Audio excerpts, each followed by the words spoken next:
Morning. Thank you all for coming to today's workshop that prompts us to ask how the design and building industry can facilitate equitable and inclusive education. My name is Sakana Asar, and I'm currently in year 2 of the MARC program, and I've been involved with the GAUD Diversity, Equity, and Inclusion Task Force since my first semester at Pratt. And I've now continued this work with a team of Pratt architecture students through the Taconic Fellowship. And we're currently working on the Green Stitch project, which focuses on bettering, connecting community gardens with their local neighborhoods and offering our design abilities as students and also Pratt's resources to aid community gardens in becoming inclusive community cornerstones. And I've also been working with Desegregate CT this past year, just learning about sustainable land use policies and how they impact affordable housing, the environment, and the community. And I'm really excited about the discussion that will come from this workshop today. And I welcome Dean Harriet Harris, who's an architect, writer, historian, and the Dean of the Pratt School of Architecture in Brooklyn, New York. Prior to this, she led the architecture research program at the Royal College of Art in London until 2015, and a master's in architecture program at Oxford Brookes from 2009 to 2015. Her scholarship principally concerns pioneering pedagogies in architectural education and confirms themes such as feminism, equity, decolonization, diversity, inclusion, civic engagement, the climate crisis, and queer ecologies. After graduating from the Royal College of Art in 2003, Harris established Design Heroine Architects, a participatory design practice that won startup funding for its social innovation objectives from NESTA in 2004. Throughout her academic career, Harris won various awards for teaching and research, including a Daiwa Foundation Fellowship, 2 Sandor Awards, a Brooks Teaching Fellowship, a Winston Churchill Fellowship, and an ATA Internationalization Fellowship. Harris is also recognized as an advocate for diversity and inclusion within design education and was nominated by DZine as a champion for women in architecture and design in 2019. Her forthcoming books include Architectural Pedagogies of the Global South and the Architecture of the Post-Anthropocene. So I'll pass it off to Dean Harris. Thank you so very much. Before I start projecting, it's always a bit worrying when your biography takes up half of your presentation. But welcome everyone to Pratt. It's delightful for all of our guests and also anyone who's already at Pratt who's here this morning. Listening to me croak my way through, because my lungs are a bit chippy this morning, a little bit of a welcome. So I'll do sharing screen. And of course, the context of this, for those of you not aware, is something that's Jared Delane, Professor Jared Delane has been pioneering in partnership with Ron Schiffman and others in GCP, a broader kind of canvas of the discourse is desegregation. So I thought a little bit of what I might say in 10 very quick slides in my now residual 5 minutes, or 4 minutes actually. So let's proceed to project. Okay. So first of all, we're here to obviously discuss designing education, and I've obviously talked about this in very conventional ways for some time. And I think my scholarship, many of you have seen all the lectures where I show, the earth on fire pretty much, and talk about, ecological education. Our school has made an explicit commitment. By the way, this commitment emerged from an analysis of all the research activity within the school, and also from, in many ways, the conversations and meetings we had within my first year. And one last thing to say, of course, is Black Lives Matter movement, which gave us an incredible mandate to really dig deep on the connections between social justice and climate crisis. And all this, of course, is available on microsite. We'll pop the link into the chat if you haven't read about it already. But just to think for a moment about designing education and what that might mean in the context of housing too. So I'm just going to share a few thoughts in 3 minutes. So you all know, of course, that education and housing, for example, are not sort of necessarily radically diverse typologies. Obviously, domestic environments where people are raised and therefore do much of their learning when you think about how many hours they're in it each day, compared to a school, for example, or even a workplace. But of course, Pratt's history coming from what was a slum, and that as a term comes loaded with all kinds of, I think, quite racist and classist associations often. It was at the time a diverse community, but then got repurposed into education. And that does not necessarily mean, that what happened, of course, was terrible, because in many ways it created an educational resource for this community. But I think there needs to be often an understanding of not only the fact that this is Lenape land, but on top of that, this was a displaced community. That's the foundations of who we are. And of course, Charles Pratt came, as you know, from poverty, but one of 11 children, in fact, became extraordinarily wealthy through oil refineries. And of course, in his attempt to, in many ways, emanate the standards, if you like, of Beaux-Arts. And, I think later we've certainly seen the infiltration of the Bauhaus into many of the principles, and if you like, ambitions and creative outputs of our students and faculty. I think that we have now obviously got this wonderful legacy, which I think respectfully we've become as a community very attuned to understanding. What are the implications of having, in a way, this legacy that carries with it an awareness, I think, that makes us act more responsibly towards what we do next. And that, in some ways, is a bit like going full circle, going back to this idea of reaching back into the notion of what this building, what this site does relevant to these displaced communities. So East River, of course, was one of the consequences, or a pollution of it rather, was one of the direct consequences of Charles Pratt's growing affluence, which of course afforded us this wonderful place. So I think, when we talk about designing education, it's one of those things, it's a healer self, and we need to look, I think, first to us, like, who are we? What is our collective DNA as a community at Pratt? And it's understanding, of course, that we're not just talking, when we think about community, as the immediate environment within Brooklyn. It's also, further up the zip code, if you like. There is a vast river that's been still quite damaged because of the consequences of, if you like, the advantage of the institute upon which we're all based. So, and again, housing, which was one of Charles Pratt's understandings, of course, that you can't learn effectively if you can't live well. So, of course, housing such as this, which you'll know, I'm going to run through numbers and precedents, but what's so interesting about it is key innovations in many ways. We're understanding the need for light, the need for some ability to have at least a sense of outdoor space. So you can see these sort of Juliet balconies, or at least early versions of them. And I think that, there's some intelligence here that when you think back to, understanding the reciprocity between how we live and learn, I think it's not exactly reaching into a shifted typology of live work, but I think more compellingly, of course, is just understanding that, that there is a responsibility that is equal, if you like, between building structures for learning and building structures for housing. So, of course, architecture's often, had some fun with what designing education is relevant to housing. I mean, Archigram, one would argue, was a theoretical project. One might even describe it in many ways as a school rather than a practice, because so much of what they proposed was, and this is obviously 1960s London, was so outlandish and so uninhabitable. It was more of a kind of, I think, passive-aggressive provocation about the inadequacies of modernism to address, all of our needs. And certainly that's true of every environment, whether it's learning or, in fact, living. But of course, if you look to France, in Le Corbusier's Habitat, the idea of building large housing schemes with embedded learning environments was actually incredibly successful. So, in fact, it was so successful that the French authorities actually sealed off the corridor with all the communal kindergartens and classrooms in it, because they felt threatened by this building actually turning into a communist icon. And they were worried that that would disrupt their more centrist political leanings at the time. And of course, just to conclude then, because I did want to just put these throw some ideas out there for maybe discussion later. If you look back to the US, what of course Frank Lloyd Wright was doing in the desert, insisting that students couldn't really come to school unless they built somewhere that they could inhabit while they were at school. And it's not the only precedent, but it's an interesting one. So the idea is, of course, you come to architecture school, and in a way, it's like a sort of survivalist project. Build a structure or freeze to death in the desert, basically. Otherwise, you're not going to learn much.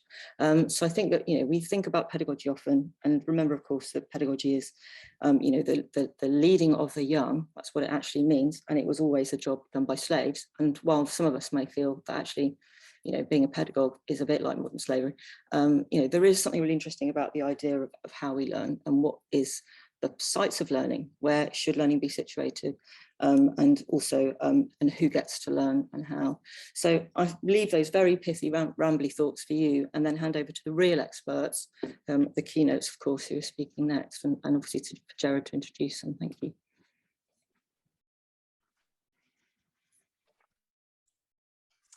Okay, good morning. My name is Zara Kuz. I teach at the undergrad architecture at Pratt.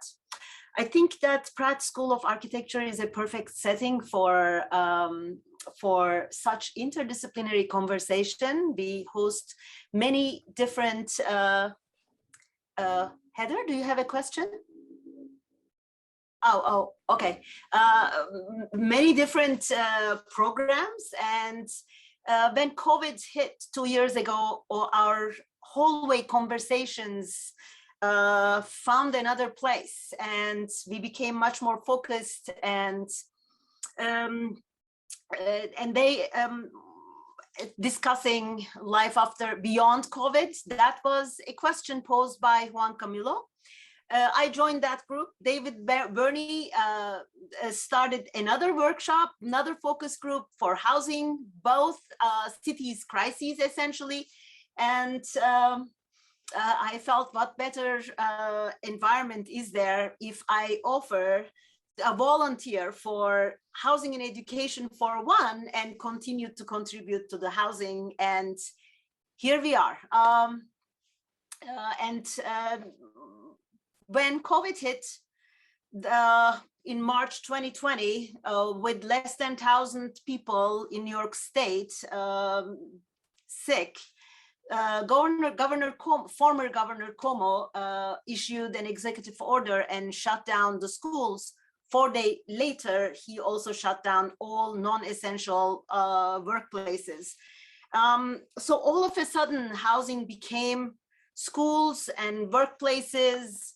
So what we knew already became amplified, that we couldn't look at housing and school through separate lenses, but they were very intertwined as such.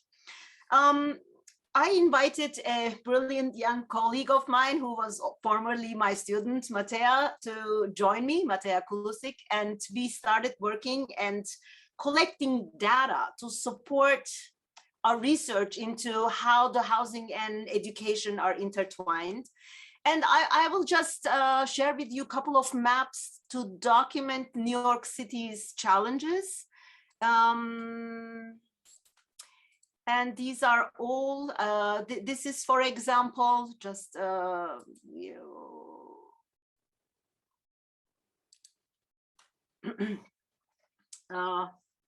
this is a work from the Center for Architecture. They mapped community investment in New York City. And just to focus on the city's budget, the yellow that you see here is Department of Education, the pink is the HPD. So two of the biggest chunks of the capital budget allocations is for these two agencies.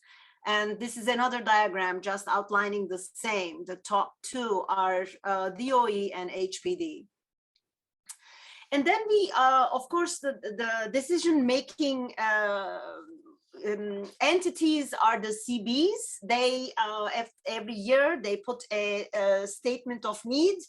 And we looked at the 59 community boards and found that 24 have the housing on top of their list, and 21 had the school as a top need priority. And this became also a provocation that none of these align. The city has 59 community boards, 51 council boards who actually determine how monies are spent where, and 32 school districts. The map on the left is the community boards and school districts superimposed. So they do not share boundaries. How can they share goals? And this is the council boundaries. Also, the built environment and who lives where, because the schools are a reflection of our communities. This map, it's all open data, of course, shows the median income. As you see, the lightest colored areas in this map, in the next map are the darkest, which is the non-white population map.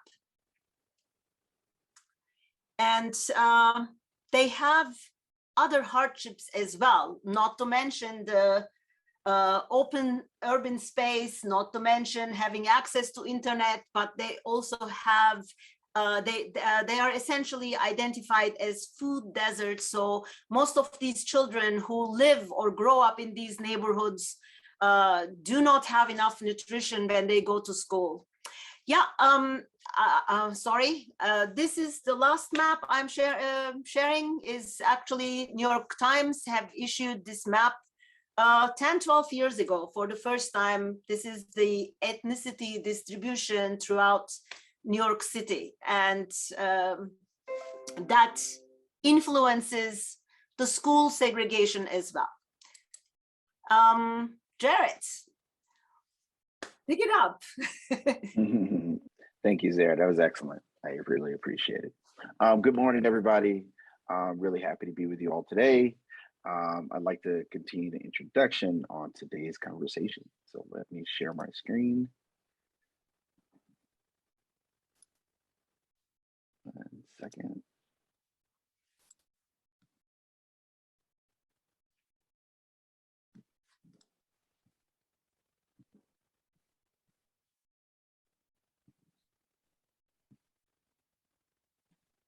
Okay. So, designing education, which is today's topic. You know, there's a recent article in the Wall Street Journal that talked about the city of Boston. Their public schools were put on notice that the state was going to take back their school system.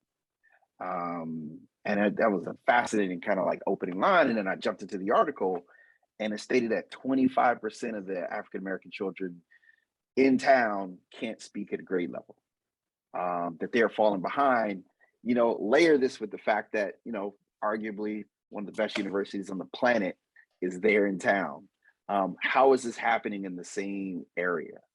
You know, does the world's most educated city, you know, can it, you know, not provide for the children that live there while providing, you know, world-class education? Another article in LA talked about how children were falling behind in town, and it's in, you know, the second largest city in America, and that in the school systems that the children weren't keeping up. And here's a you know, a stat here that in 2000, 45% of children that went to public schools in America were considered middle class. By 2015, that's dropped down to 36%. That, you know, we can all read the data there, right? The folks are falling behind.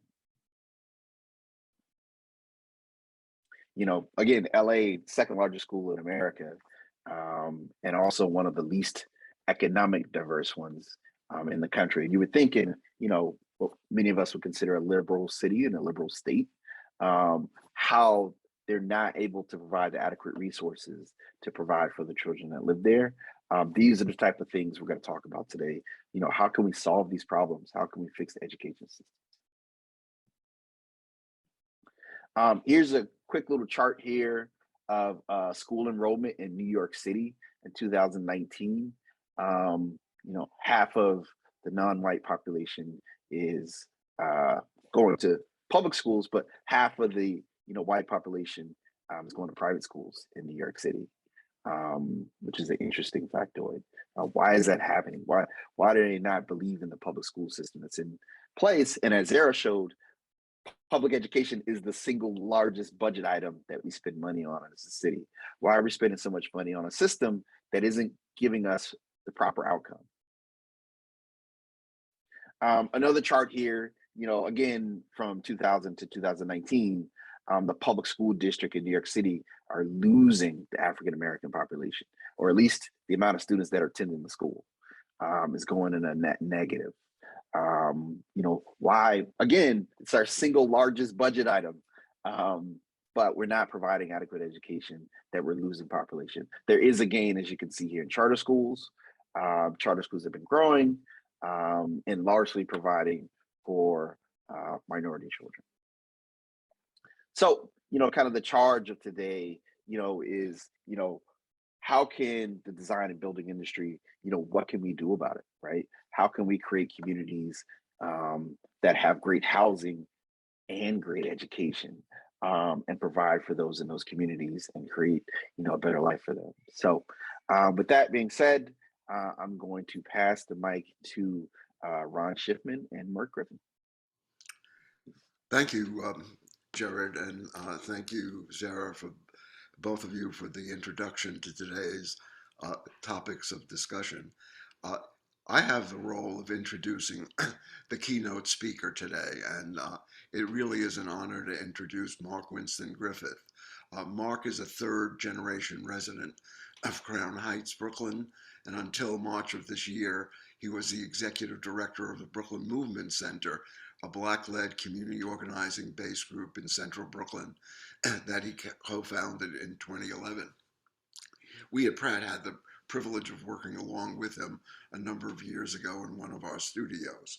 While at BMC, the Brooklyn Movement Center, he helped lead their work in tenant justice, police accountability, parent organizing, and environmental justice. He also co-founded the Central Brooklyn Food Co-op. For over 3 decades, Mark has led a combination of social justice organizations, cooperative institutions, community organizing campaigns, and economic development projects. He teaches a graduate course in economic development at Pratt Institute's Graduate Center for Planning and the Environment, and has taught community organizing at CUNY School of Labor and Urban Studies. He's also a renowned journalist. Mark created Brooklyn Deep, a citizen journalism initiative that chronicles neighborhood change in central Brooklyn. Brooklyn Deep produces the award-winning documentary podcast, School Colors, which I urge every one of you to look at after today's session.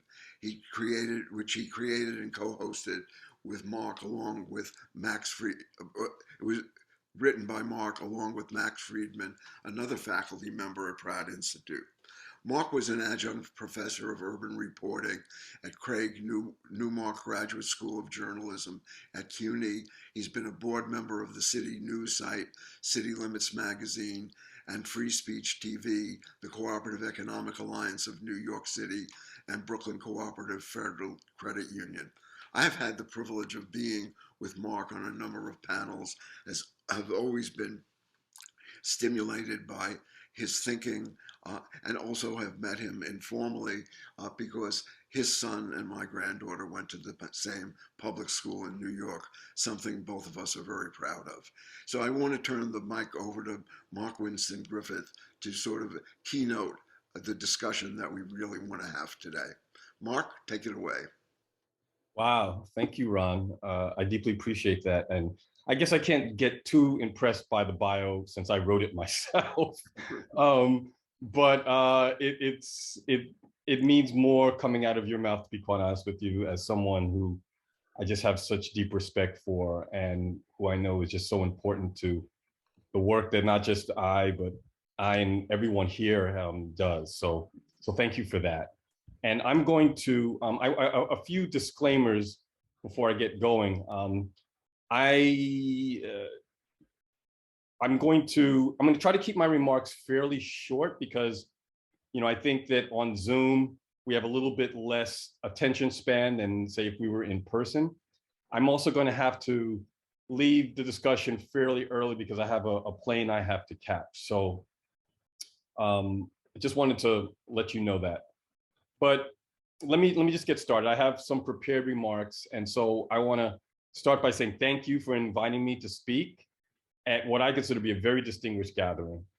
As someone who has received degrees in English and Afro-American studies and has enjoyed a career mostly in community organizing and journalism, I always struggle with a little bit of imposter syndrome when it comes to speaking as an authority to a room full of urban planners, urban builders, researchers, and those of you who have dedicated your lives to higher education.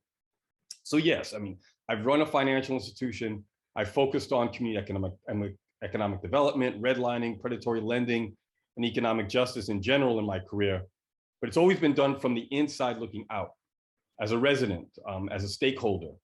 The emphasis has always been on human development within the context of what we all commonly refer to as placemaking. So it's been done in the name of community self-determination, which I have to admit, that it's a lofty and inspirational rallying cry that, if I'm being my most honest self, is murky at best and it's arbitrary at worst. If everybody gets to claim self-determination, then essentially nobody really owns it, and it starts to lose its meaning really fast. So we all, whether it be as individuals or in the form of our clans, have some level of power and agency, whether we get to access it or not, or choose to recognize it. We all have individual interests, agendas, aspirations. They get so sloppily aggregated as collective and community interests.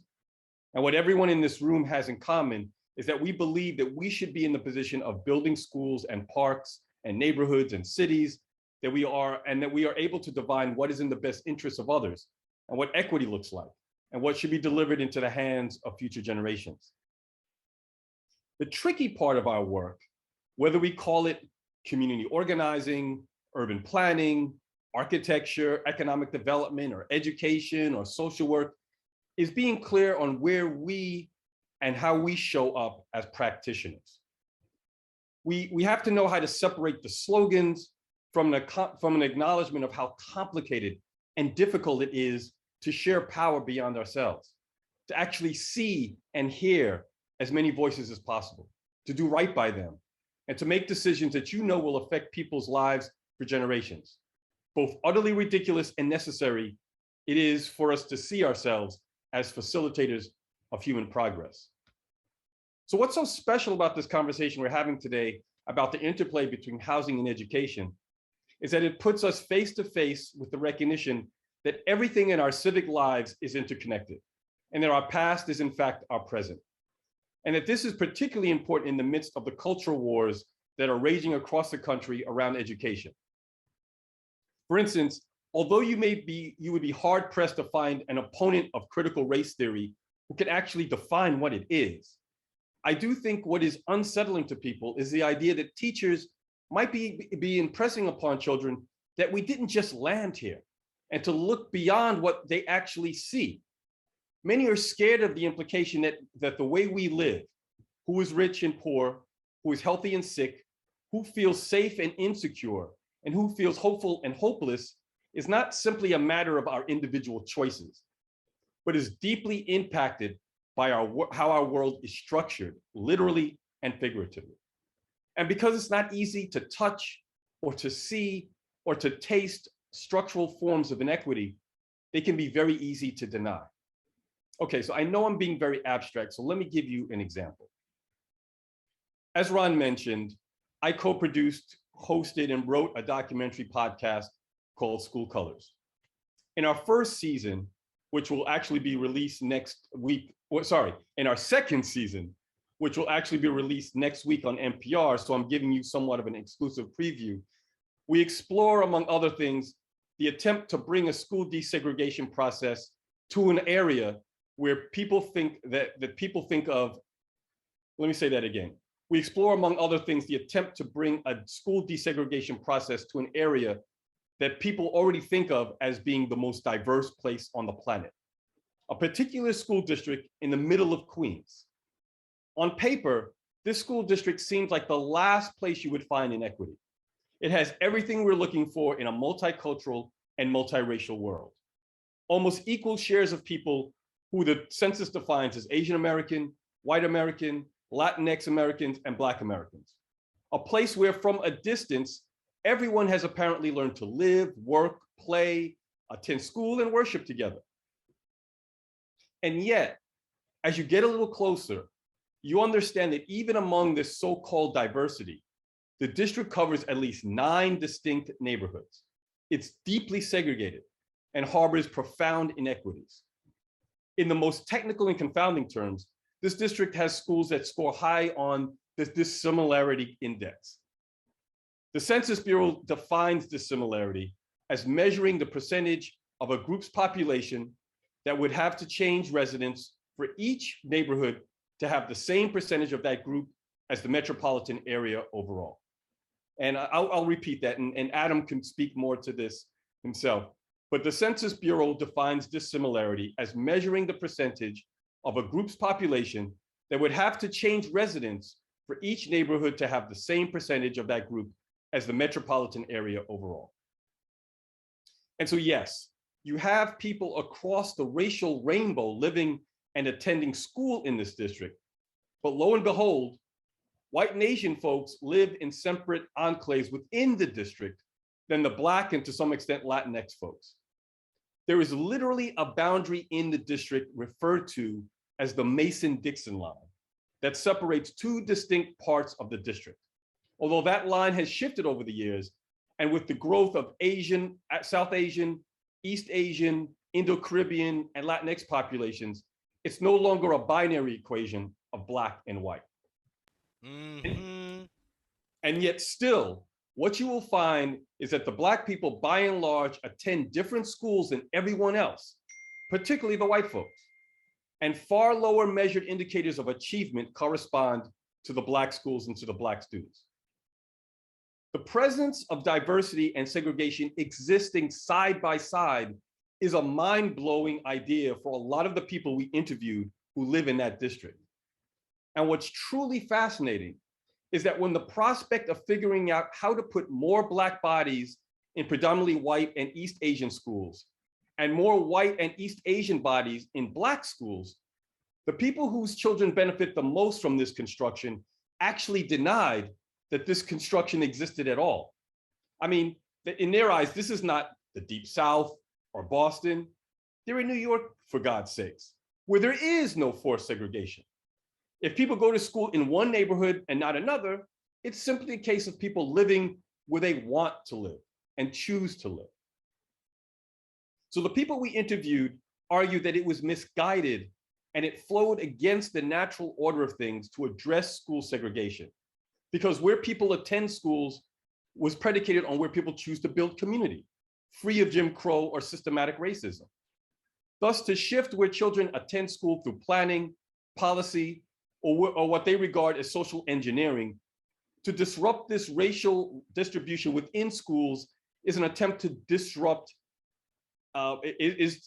within schools, an attempt to disrupt inequality, was to artificially and violently disrupt not only community itself, but all that they had acquired and achieved by living where they lived. In their eyes, where and how people lived, how they accumulated wealth, what kinds of choices they had nothing to do with history or policies or the very deliberate decisions of planners and people who built this city. So as journalists, the School Colors team interrogated this question and visited a section of this school district in Queens with the historian Ansley Erickson. I don't know how many of you know Ansley, but Ansley talked about how one particular section of this school district in Queens was not only built by city planners in a very deliberate way, but how Clarence Perry, I'm sure many of you know that name, how Clarence Perry, a city planner who lived in this famously exclusive and historically white district section of the district, was a progenitor of the idea of the neighborhood unit in the early part of the 20th century. Perry's diagram of the neighborhood unit was distributed through what was called the Regional Plan of New York and its environs. It became a model for city planners across the country and is considered one of the most important ideas in American city planning today. Many of you planning students and professionals probably know this already, but Clarence Perry's diagram of the neighborhood unit looked a lot like the decidedly white Queens enclave where he lived. And in that part of the district, in his diagram of the neighborhood unit, there was a school conspicuously and intentionally at the center of the neighborhood. And it was perhaps the most important element of community life. Perry was concerned about what the impact that industrialization and immigration was having on what he called healthy community life. And so he started writing about how schools could be more than just a place for kids to learn. They could be used as community centers where people would vote, take language classes, and so on to foster democracy and cultural assimilation to American life.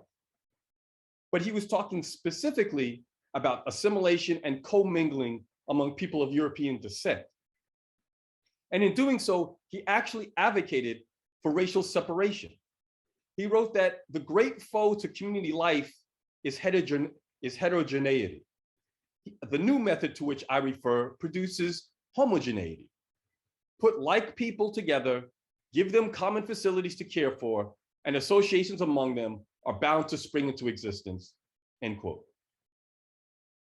But what's also important to note is how this affected housing policy. Starting in the 1930s, federal housing policy made it such that buying a house became the way you're supposed to build wealth in this country. So I'm quoting Ansley Erickson here. So this is where Perry comes to have a clear influence and connection to the entire national housing market. The terms of guaranteeing mortgages for neighborhoods in the 1930s and 40s and 50s specifically specify the social characteristics of the people who should be in that neighborhood, if it's going to be worthy of those mortgages. And they specify parts of infrastructure, including schools. 1938 underwriting manual for the Federal Housing Authority says not just that neighborhoods should have the school for the kids who need to go there, but it says the neighborhood should have a school that doesn't have the presence of inharmonious racial groups. And if the neighborhood has a school that has the presence of inharmonious racial groups, that neighborhood is scored lower on the question of whether those mortgages should get the support of the federal government.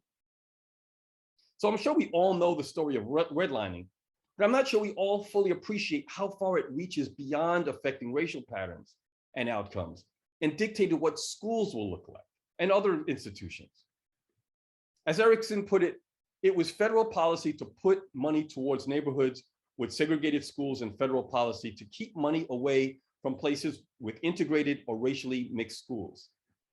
She goes on to say that the neighborhood unit says that people, influential people who are making people make zoning decisions and city planning decisions and school location decisions all over the country, definitively from the 30s to the 50s and 60s, were absolutely thinking about schools and housing in connection with one another. They were also conceiving of both of them as deeply segregated institutions. So we can't do this false separation between schooling and housing. They've been built up together. And that ends Ansley's quote. So similarly in this podcast, we looked at how a proposed public housing in the white part of the district in the early 70s was bitterly opposed, and how this opposition led to the creation of a public housing complex in this neighborhood that intentionally limited how many Black people could live there, and which ultimately limited how many Black families attended neighborhood schools in that section of the district. We also explore in the podcast the creation of a private housing complex in that district, based in the Black part of town, not the white part, but in the Black part of town, that was originally envisioned as an integrated utopia with integrated schools, but still ended up creating racial tracking systems within the schools and eventually saw its communal power and influence and share of public resources plummet when the white people eventually left. We also found evidence that the reason the school district was originally drawn the way it was actually to reduce the influence of Black families. In other words, in the first few episodes of this season, we deconstruct the idea that our schools look the way they do simply because people choose to live where they live, and that we can't, nor should we do anything about it. So, where am I going with all this? In fact, your power, our power, as people who shape communities is profound, because we help determine what kind of financial, educational, cultural, political, and social opportunities others have, and what their children and grandchildren will have as well. And the most frustrating part about this is how invisible our work can be. Once you help establish zoning regulations or determine economic eligibility for residents, whether you determine public investments or write policy that determines infrastructure or gets to own a home or determines who gets to own a home or own a business, or who gets to drive or park in certain places, or if you draw political or school district lines, you are in fact pouring the water that we all will swim in, but few will actually see, much less remember how it got there in the first place. In movie terms, for those of you who actually know the movie The Matrix, we, for better or worse, we build the matrix that everyone is living in, and yet few of us can actually see the code. And yet, as urban builders, we have to constantly check ourselves. Because although it's important to recognize our power, we also have to understand its boundaries. Those of us who live in segregated neighborhoods, and I'm one of those folks. Those of us who live in segregated neighborhoods and are forced to accept the limitations of segregated schools, yes, much was done to us. But this is where that amorphous idea of community self-determination that I referenced earlier comes into sharp focus. Because what areas like Brownsville and South Jamaica and Northwest Bronx and Harlem all have in common is the ability to be resilient and creative and triumphant in the face of all of that. For every moment someone has internalized limitations or feels set upon, there's a moment when someone feels liberated and undaunted. For every Black person who's trying to leave their neighborhood, there's another Black person who appreciates the beauty around them and chooses to raise their family there. So never get it twisted. The problem with segregation, it's not that Black people and brown people living together inherently creates deficit environments. It's that power and influence and resources follow white people. And that this power, influence, and resource is not made available, fully available, and sometimes intentionally denied to others. And through infrastructure, social systems, and public policy, we inform how this power is exercised. So in that respect, our jobs as urban builders is not to see ourselves as intervening, but actually see ourselves as clearing the way. If you want to go back to that clumsy metaphor I used before of us being in the business of pouring in the water that we all swim in, what we have to do is drain the pool of bad water, so to speak, and refill it with water that allows people to see, to eat, and to breathe. So with that, I thank you again for this opportunity to hang out with you and to share my thoughts. Peace.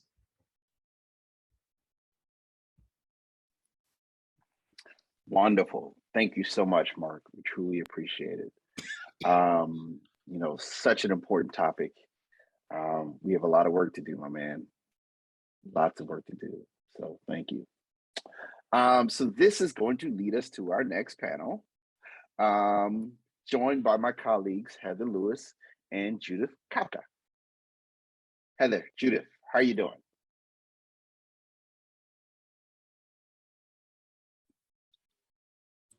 We're good. We're here. I think Heather's going to share her screen.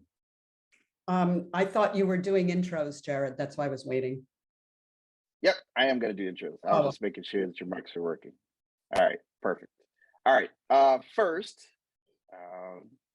Judith Kapka is an associate professor of educational policy and history of education in the Mark School of Public and International Affairs at Baruch College in the city of New York, where she also serves as the faculty director of the Bachelor of Science in Public Affairs. Also joined by Heather Lewis, who is a professor of art and design education and the former chair of art and design and education at Pratt Institute.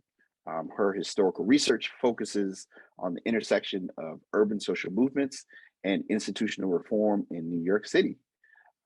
Thank you so much for joining me, guys.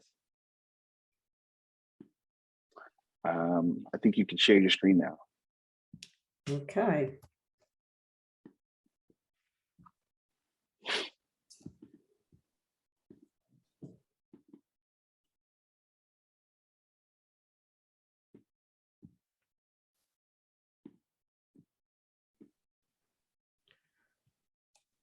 Sorry. Working on this morning. I just opened it up in the wrong place. I apologize. Just a minute.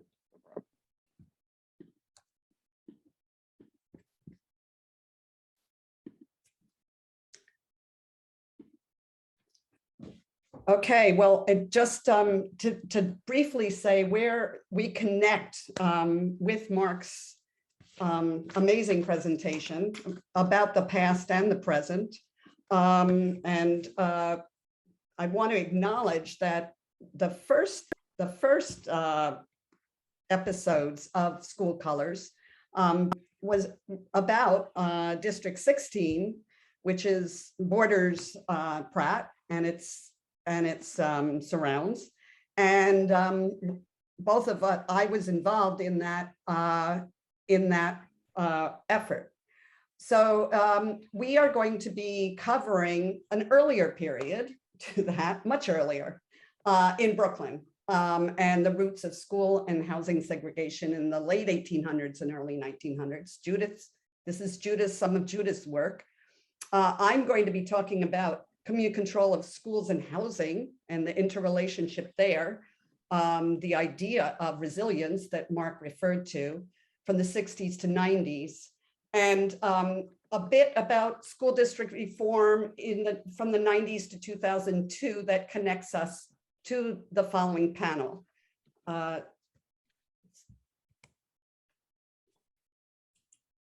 Great, thank you. So this is on me. First of all, I want to thank Mark so much for that talk, and our what Heather and I are going to talk about today really intersects so well and kind of builds on what Mark was talking about. And Heather and I have known each other for almost 20 years. And what really brought our interests together was we were both really interested in the way that cities and schools construct each other, and that historians of education and current policymakers don't always recognize that relationship. So it's really thrilling to be at a conference that's devoted to that. I just want to note that my talk is based on research that's been published with a co-author, Cece Matheny, who couldn't be here today. Just wanted to make sure that I recognize her, and most of what you'll see today comes from stuff that we worked on together and all the fabulous maps she created. So I want to give her credit. Okay, I'm ready for the next slide, Heather.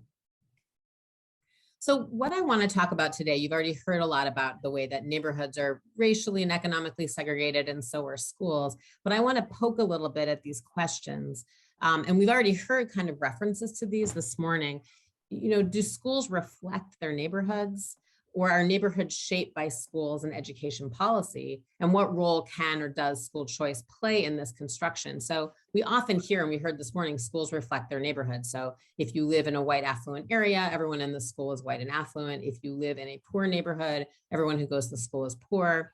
But there's the opposite of that, right? Which is that neighborhoods can be shaped by schools and enrollment policies. And we've also heard mention of that, people moving into communities for the schools. We often hear about it in terms of kind of white flight, families that have the economic resources move to a neighborhood where they're going to be surrounded by other economically advantaged families, often white families, not exclusively. But we also know, particularly in the South during, before Brown, during legal segregated schools, that Black families would often move to be near the Black high school. There'd often be just one Black high school in a town in the South, and Black families would move there. So then that would create really a Black community driven by education policy. And for the last few decades, there's been an effort to use school choice to interrupt the relationship between housing segregation and school segregation. And many of you, I'm heard, have heard the line that your zip code shouldn't define your education opportunity. There's a lot of assumptions in that line, right? It assumes that opportunity is defined by where you live, and a relationship between zip code and class status more than anything. And of course, in a place like New York City, our zip codes encompass lots of different neighborhoods that are different compared to suburban areas where that saying really comes from. But there's a lot implied there. And we often think that this is a relatively current situation. So I'm going to offer you a case from Brooklyn from the late 1800s to get you thinking about how far back, to use Mark's metaphor, this pouring of the water started, right? And that we can't really separate where we are today from how the city of, in my case, I'm talking about Brooklyn, but you can extrapolate to lots of other places, how we were building it centuries ago. So I'm ready for my next slide. So I'm going to give you the case of Brooklyn, really from a very small time period, from 1882 to 1901. And I'm looking specifically at the history of colored schools. And I'm using the language of colored schools because that was their title. So you'll hear me throughout the talk use that term. I don't refer to people as colored, but the schools, that was what they were called. And there's one primary source document that I guess refers to people that way. So just to give you some context, New York State was one of the only, or maybe the only state in the North that interpreted its Civil Rights Act to allow for school segregation. They basically adopted a separate but equal ruling before the doctrine from the US Supreme Court. So there was legal school segregation in New York State in the 1880s and in Brooklyn.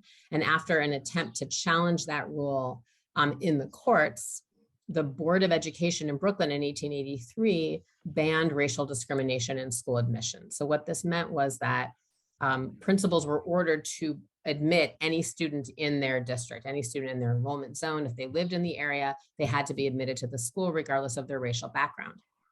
But at the same time, the Board of Education kept the existing at the time 3 colored schools. These were schools that were run by Black principals and teachers. All of these schools had started independently, created by Black community, and then ultimately became part of the Board of Education as the Board of Education became more developed during this period. And they were all, so by keeping them open, but saying that youth could now attend their local schools, these became schools of choice, right? So Black families had a choice. They could send their children to their local school, or they could send their children to one of these so-called colored schools. Within 20 years, all 3 schools have been closed, restructured, were now white institutions. So what I want to walk you through today is how did this happen? Why did this happen? And the answer is that it was an intersection of sort of how Brooklyn was developing during this time and intentional policies that were meant to shift where families lived. Okay, so I'll take the next slide, Heather. So this, I guess, is a little harder to see than I'd hoped, but this is just to give you a sense of Brooklyn during this time period. So in 1882, which is where my story begins, the city of Brooklyn, and it was an independent city then, is just the part to the north of that black line. And this is shows you population density. We put contemporary neighborhood labels just to give you some bearing. Some of those neighborhoods didn't exist, like Fort Greene wasn't called Fort Greene then, but it gives you a sense of where things were. By 1900, Brooklyn existed in the way we think of it today. It was the entire shape, and it was now a borough of the greater city of New York. So this is just to give you some bearings. We'll go to the next slide. Thank you, Heather. So this is, if you remember that sort of top part that from the last map, this is that top part imposed on a map of Brooklyn. And this shows you where the 3 colored schools were in 1883 at the time of the desegregation order.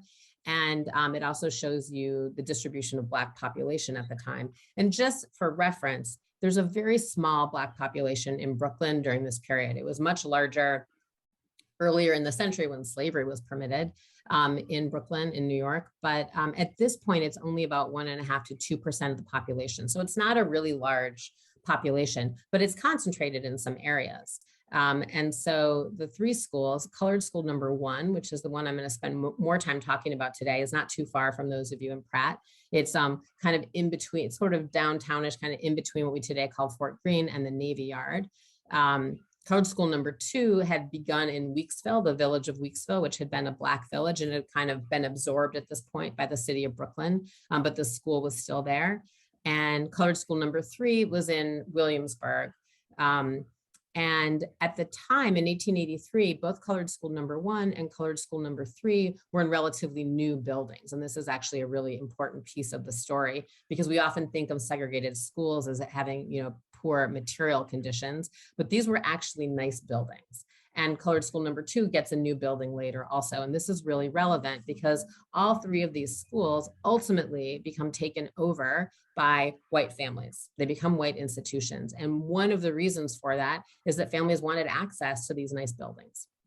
Another reason for that is that families didn't want a so-called colored school in their neighborhood. They argued that it was bringing down property values and that it was also attracting Black families. These were all areas that today we might say were gentrifying. That's not really appropriate language for what was happening in the late 1800s, but it kind of gives you a sense of what was going on. So I'm going to focus first on colored school number 1. It was the largest, best known of the schools.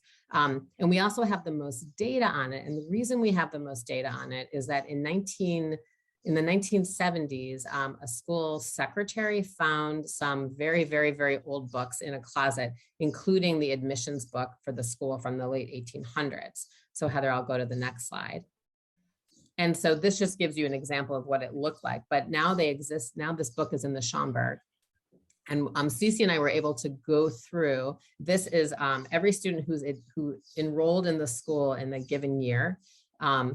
they would have their name listed and their address. And so we were able to locate the address on maps and kind of map out where students lived relative to the school over time. We have about 20 years of data. It's about 2,500 names. Some of them we weren't able to use. So our data is from about 2,300 names. So these aren't all enrollment, it's just new admission. So if students continued to come back, they wouldn't be reflected, but it gives you an idea of where students lived in relationship to colored school number 1, which became renamed PS 67 over time, and how policy affected that. So I'll go to the next slide, Heather. And I know I'm going through this really, really quickly. I'm excited to be able to have a longer conversation with everybody when I'm done presenting and Heather's done presenting. So please feel free to ask me questions then.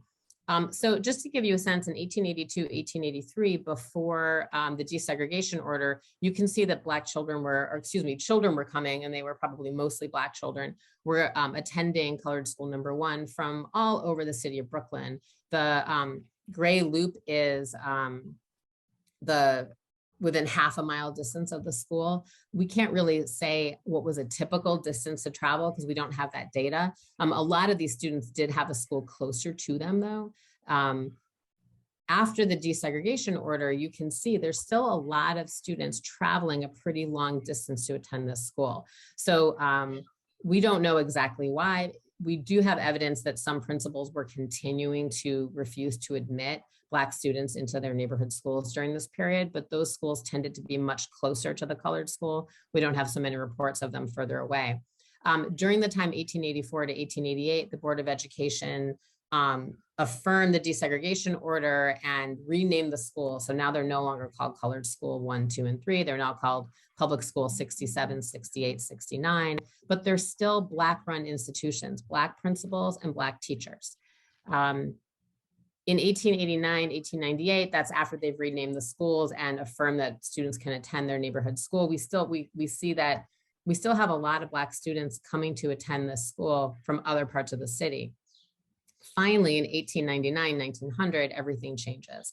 And very few students live more than half a mile from the school. And the reason for that is not parental choice. The reason for that is that the Board of Education restructured the school to be a neighborhood school and said that children who were attending from outside the neighborhood had to attend school where they lived. So in the next slide, Heather, this just gives you some of the data to help make sense of what you just saw visually. So the kind of growing bars on the bottom, this shows you what percent of students enrolling in colored school number 1, PS 67 during this time live within half a mile of the school. So you see that percent growing, but it gets really big after they basically say you have to be in our district to attend the school. And then you see both the median distance traveled and the mean distance traveled at different points from students. And the reason why we needed to do mean and median is that you had a few students coming from places like Coney Island or from very far away that would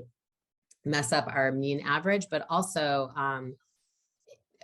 during the 1880s in Jamaica, Queens, Black families were boycotting their colored school, which was essentially a shack, and refusing to send their children there. And they were threatened by authorities that they would be fined or imprisoned for failing to comply with compulsory education laws. And so some families actually decided to send their children all the way from Jamaica, Queens to colored school number 1, PS 67 to avoid that. So that's why you see a rise in median distance, in mean distance, but not in median distance. But again, you see that a policy that intentionally says, we don't want this to be a Black school anymore was successful in not making it a Black school anymore. Heather, we'll do the next slide. And so this gives you a focus of, I'm sorry, I'm distracted, but this lets you see sort of in a fine grained level what's going on. And you can see that the area around PS 67 at this point has become very, very white. So this is percent of Black families in the neighborhood based on census data. There's still some students enrolling from outside the district, but the black line around shows you where the district is.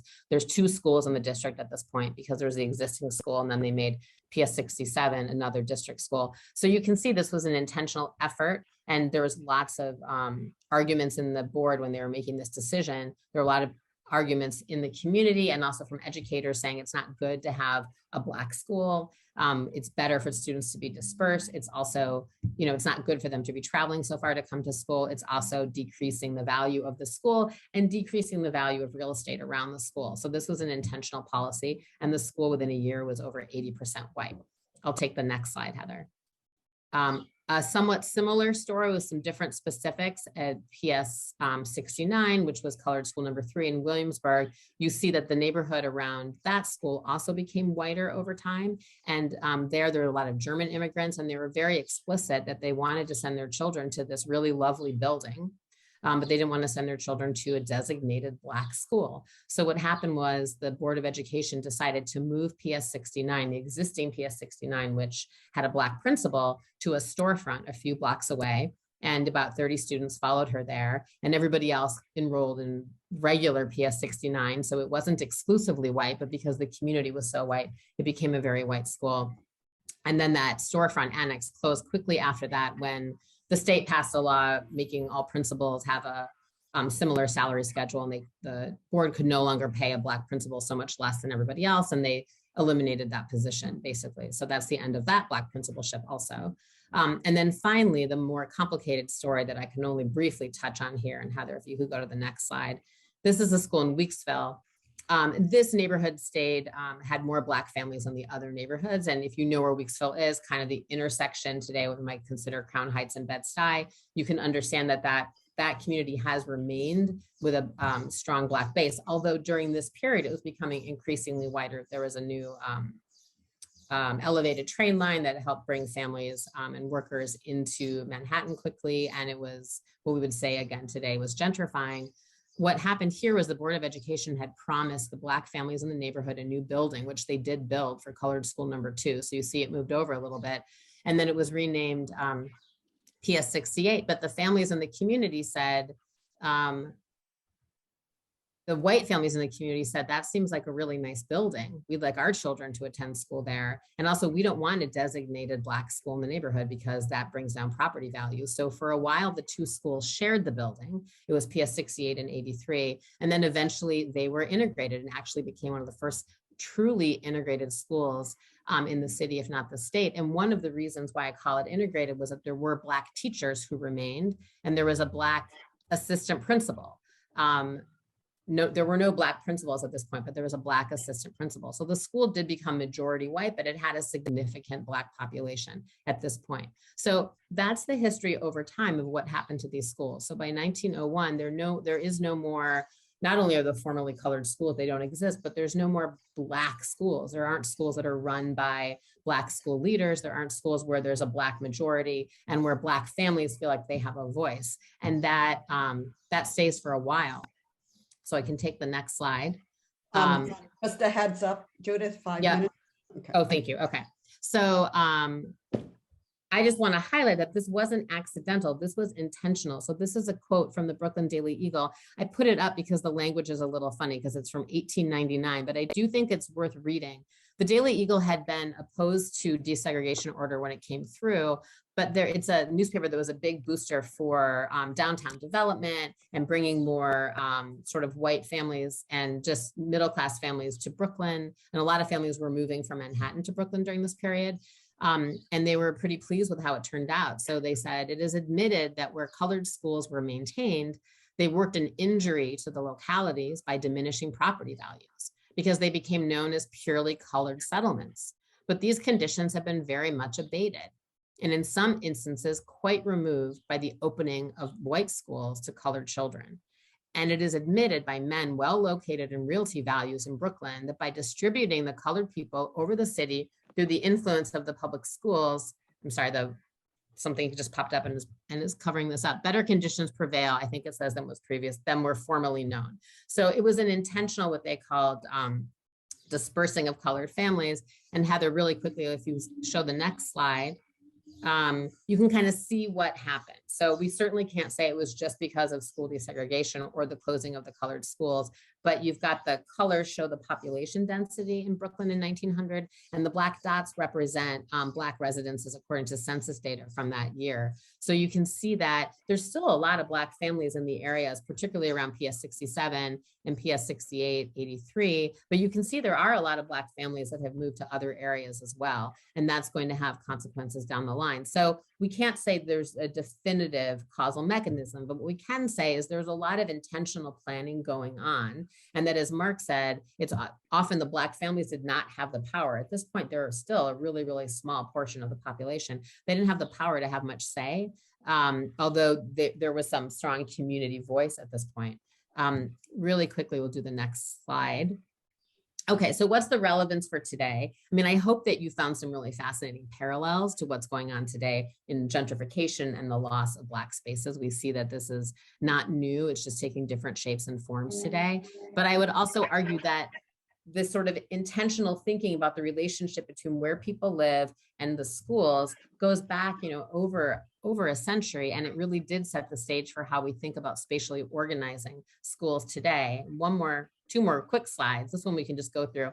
You guys have already seen this in other slides today. I do want to point out that district that Mark was talking about, District 28 in Queens, this shows percent of white because for a variety of reasons having to do with the history of the census, but you can see that dark blue is where there's very few white families, and you can see what he's talking about in District 28. You can see the line really well. This is from 2010 census data. And then finally, I think I'm just gonna, for my last slide, preview what's gonna be coming later, which is that these district lines, which is not the same as school enrollment zones, but they do have a really big say in who attends which schools. This just shows you the history of one district that you're going to hear a lot about today, which is District 15. And the blue shading shows you the borders of the district boundaries today, which have been in place since 1970. And you can see over time, basically in 1910, 1920, you see that these district boundaries are not exactly the same as District 15 today, but if you combine 28 and 30, which is what happened in 1963, you can see that these district lines, for the most part, are over 100 years old. And so when we think about housing and we think about the choices that families make, we have to remember that those boundaries have been there. And I think that's when I will stop because the slide just changed. I guess all I'll conclude is, again, thank you for having me. And I know that Heather's talk is going to bring us up into the present, but I hope that you'll feel rooted a little bit in the past. Thank you. Can you hear me? Yes. Okay. So I'm going to speed through this so that we have some time for questions and discussion, because you've been sitting here a lot listening to all of us. I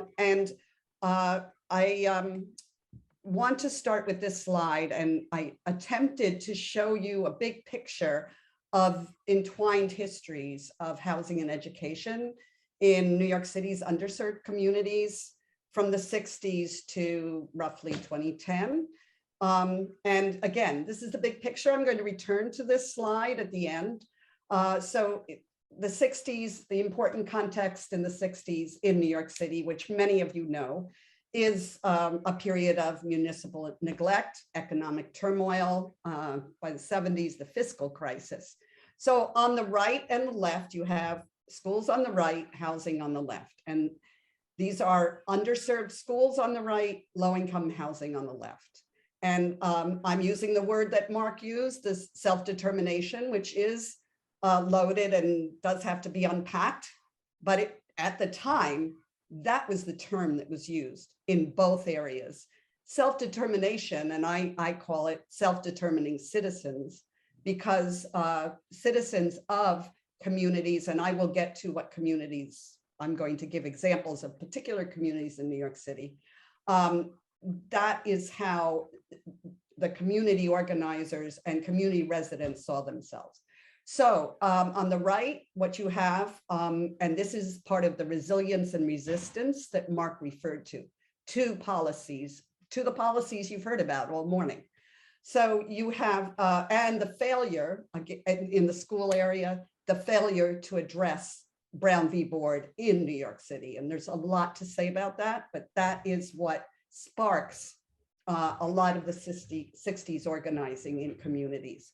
So you have community control of schools. These are all the demands and the actual realization of those demands for a short period of time. Democratic governance, cross-sector community services, and experimental school districts. On the left in housing, and again, I'm not a housing expert, so I may get this wrong. Please don't criticize me. This is not my area of expertise, but you have urban homesteading, sweat equity, self-help renovation, and community development corporations. So that is roughly going on, certainly in the 60s into the 70s. Then there's the legacy that continues, but by the 90s and into the 2000s, what that evolves into, that those forces, those demands, those ideals grow into private and individual solutions to the municipal neglect. And so on the right, you have and these are just the prime examples, charter schools and school choice. On the left, private-led rejuvenation and private development. And in both instances, those solutions are thoroughly disconnected from broader social and economic conditions. Whereas at the top, those demands were completely embedded in those conditions.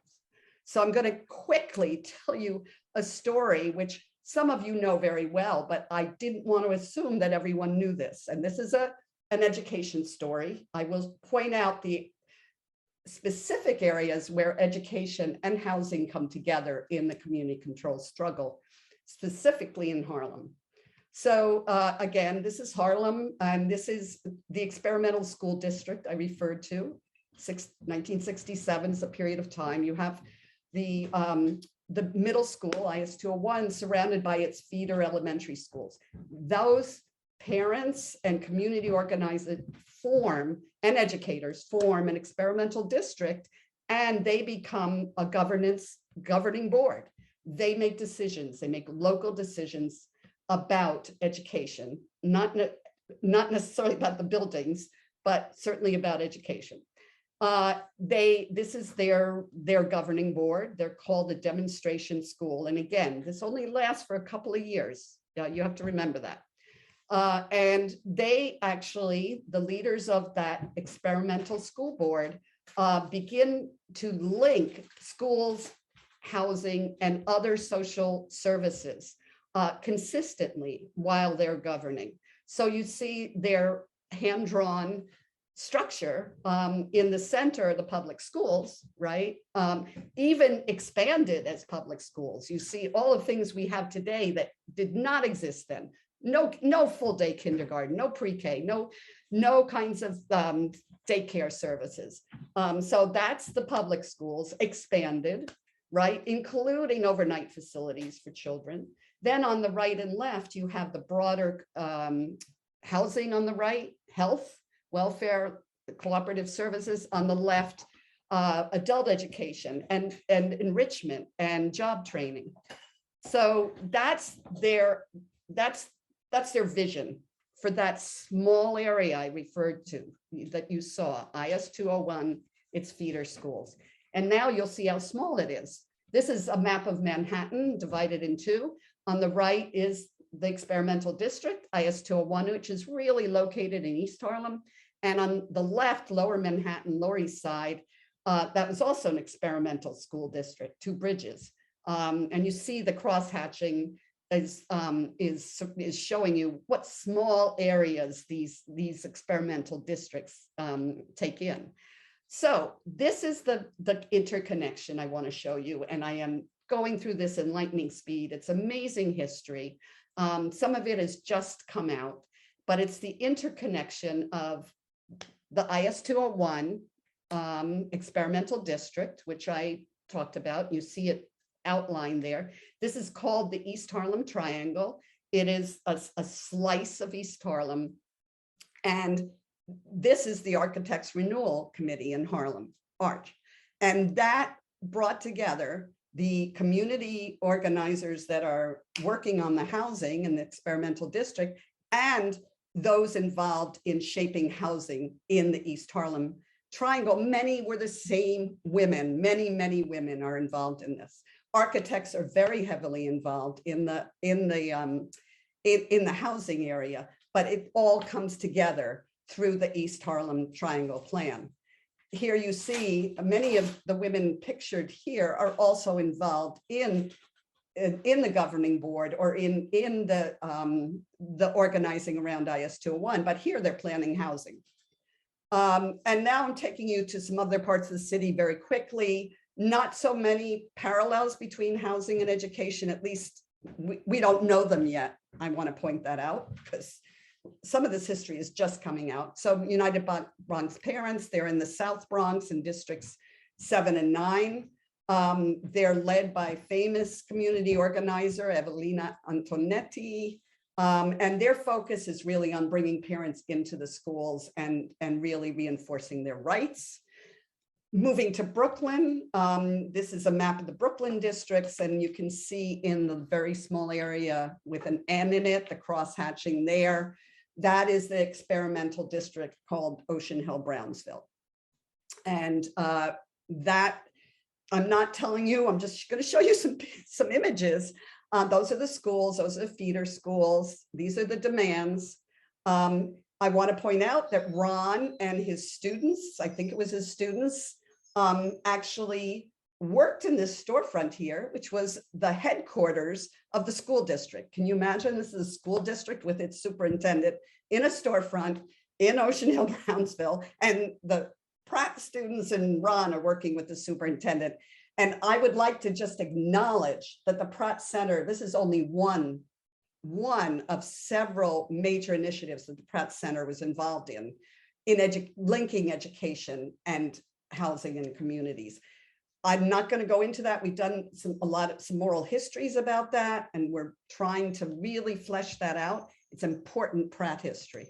So this is the superintendent of Ocean Hill-Brownsville, Rhodey McCoy, and that, just to quickly tell you, a huge controversy in the city, shuts down the schools for 6 weeks.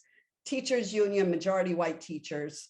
And this is in School Colors 1. You can hear this story.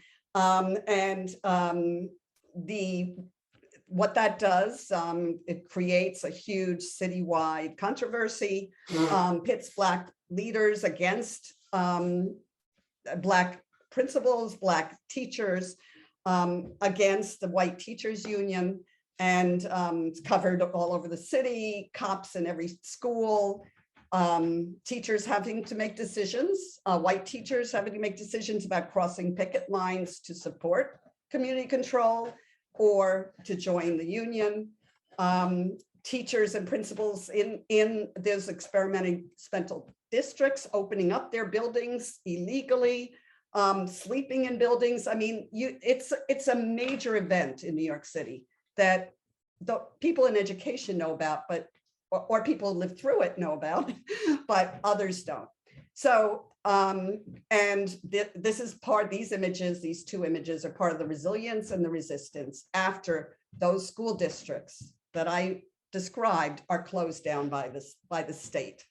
It took a state law to close them, and to then, and this is a walk over the Brooklyn Bridge in '68 at the end of the closure of the districts. And this is the city, as Judith said, this is city school districts, and you saw at the very beginning slides, roughly this is what it has been for the last 30, with some tweaks, but this is what it's been for the over 30 years. So just after the experimental districts are closed, there is an effort to keep some elements of community control through school boards and school board elections throughout the city. And that lasts until Bloomberg. So this is our district, Pratt's, District 13. You see Al Van at the bottom. He became a prominent assembly person. And some of these districts, for those of you who might have heard some of this history, what you hear is across the board, every single district was a failure, every single district was corrupt, and that's why Bloomberg and the state had to stop, to close, get rid of community school boards and get rid of elections. That's the story that's in the New York Times, that's the story you hear, but that's not quite the case. My work actually focused on District 13 and what those school board members over time were able to do. So how do we move to the part of the from the 60s transitioning into the 90s? Well, of course, we're moving towards a market model in education and in housing. And but the beginnings, these ideas were around much earlier. And of course, Milton Friedman, who's one of the proponents of this, major proponents, says market competition would be far more effective than government operation in fostering diversity, experimentation, and improvement in the quality of schooling. So the right and the left adopt this, by the way. This is not just ideologues on the left, and this is the kind of research that many historians are looking at now. How inadvertently some of the demands that are made by some of us organizers, I'll put me in there, that too, fighting for school choice, experimentation, we inadvertently fed into the ultimate privatization of schooling. So end of school, community school boards, and the beginning of charters by 98. And by the way, I'm going to let you know 2 minutes. Good. Yesterday, Bloomberg actually, or 2 days ago, Bloomberg gave 100 million to both of these charter operators for facilities upgrade. I want to point that out. So money is pouring in to the buildings, private money. So back to the East Harlem Triangle. So there you have the Children's Zone, the Harlem Children's Zone, which some of you may know about, which is now a large charter operation. Children's Zone does connect schools and other community services, but not housing. And that is one of the areas that is missing in that charter private approach to providing so-called quality schooling. So back to the image that I shared earlier, there is now a disconnect from broader social and economic conditions in many of the solutions we have today, not all of them. So just for those of you who are planners and housing people, I recommend these two books that help you understand that transition from community organizing in the 60s to the actual privatization and gentrification of communities. In this case, Brian Goldstein's Harlem. Lots of information about what I showed you, the East Harlem Triangle and the architect's involvement in that. And then, the long crisis also shows you the path to neoliberalism in New York City through housing. There's no education in that book.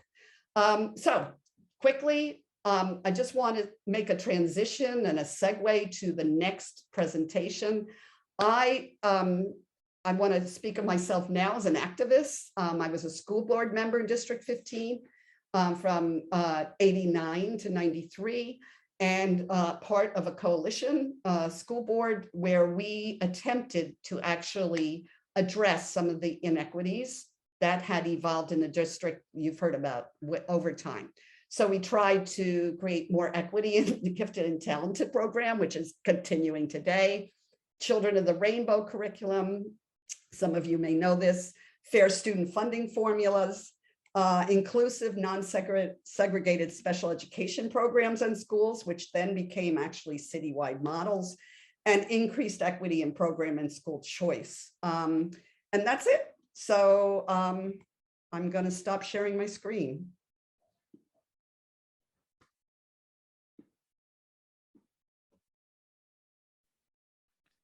Fantastic, fantastic.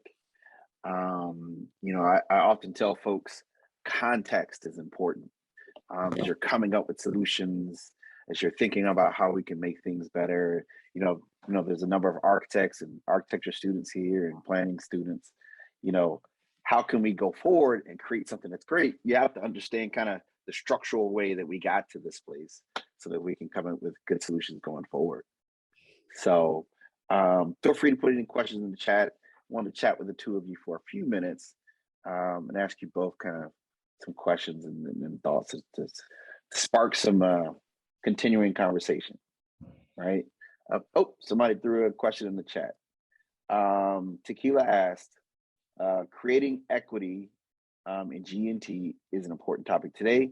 Any lessons learned which could be shared? For Heather.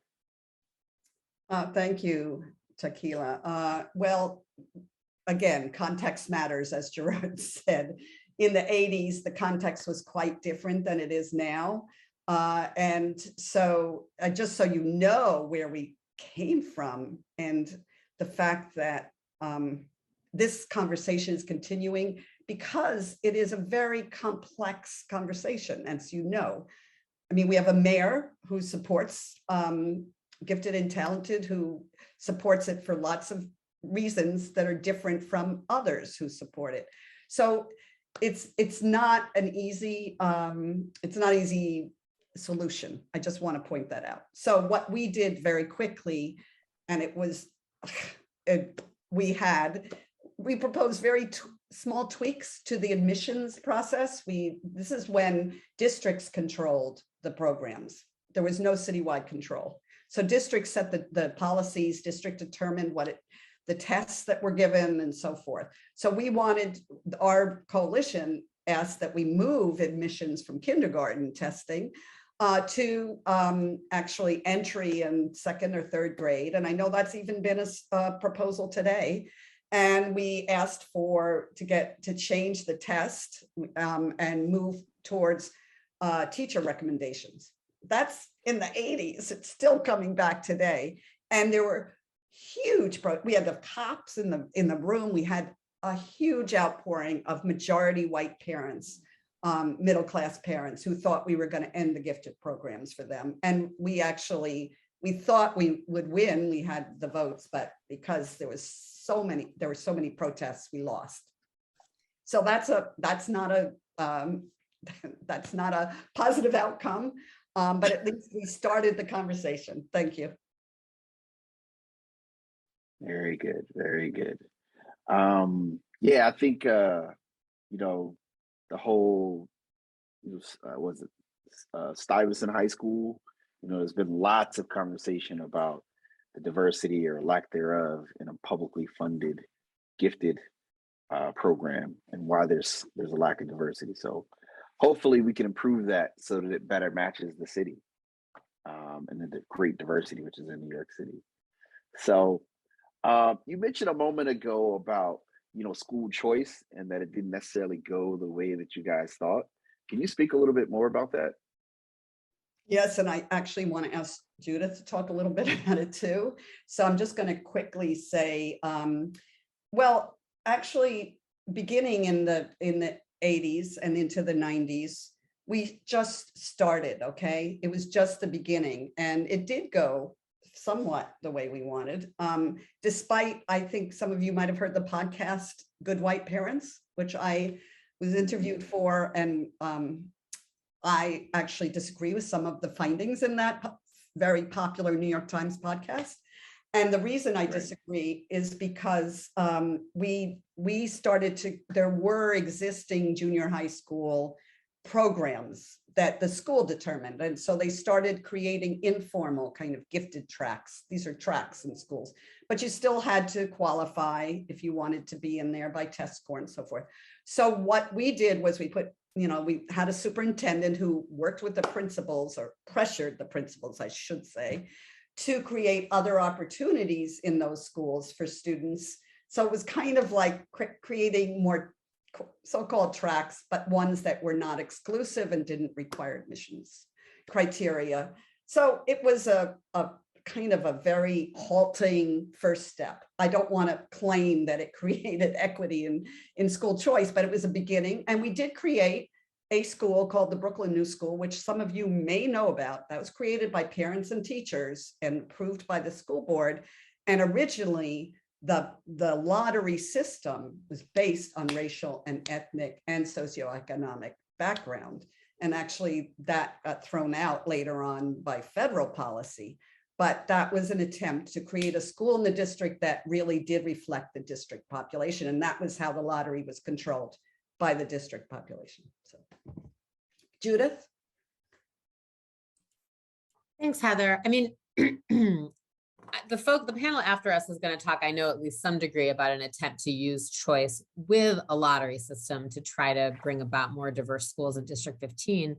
But historically, the broader context historically goes back, Gerard, to some of the things you were saying in your introduction, taking a real sort of deficit view of urban education, and the schools are so bad, and what can we do to help kids who are stuck in these bad schools? Well, let's give them an out, right? So we're going to give them a way to get to a different school that's going to be better than their current school, whether it's going to be a voucher. So some community control activists became voucher advocates and became charter school advocates, because to them it was, if we don't have power over our community schools, if we don't get a say, if we find the school down the street is a crummy place to be and we are not empowered to participate in improving it, let us go somewhere else. Let us send our children somewhere else. And so from the left, choice kind of looked one of two ways. One, let's just get individual kids to these other places. You could think about, you mentioned Stuyvesant. That's a choice school, right? It's an exclusive choice school. So if your kid's lucky enough to test into it, well, there's an out from your neighborhood school.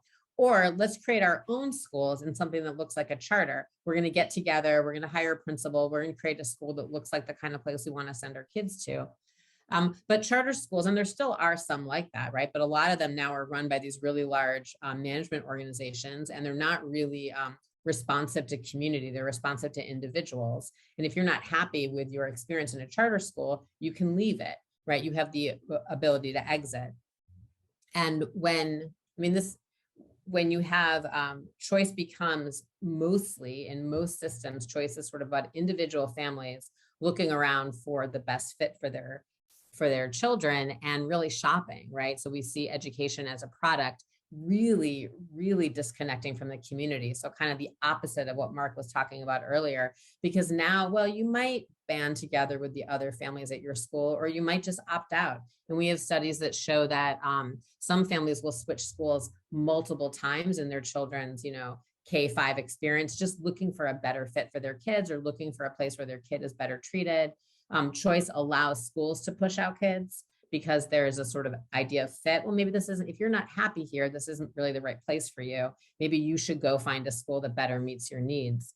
And we have also found here in New York, when we have, very broad choice at the high school level, that children in segregated neighborhoods are traveling to attend segregated schools in other neighborhoods. So it wasn't really interrupting segregation. It was just removing children from community and putting them elsewhere. So that's a really quick overview of sort of what happened from the left's perspective with choice.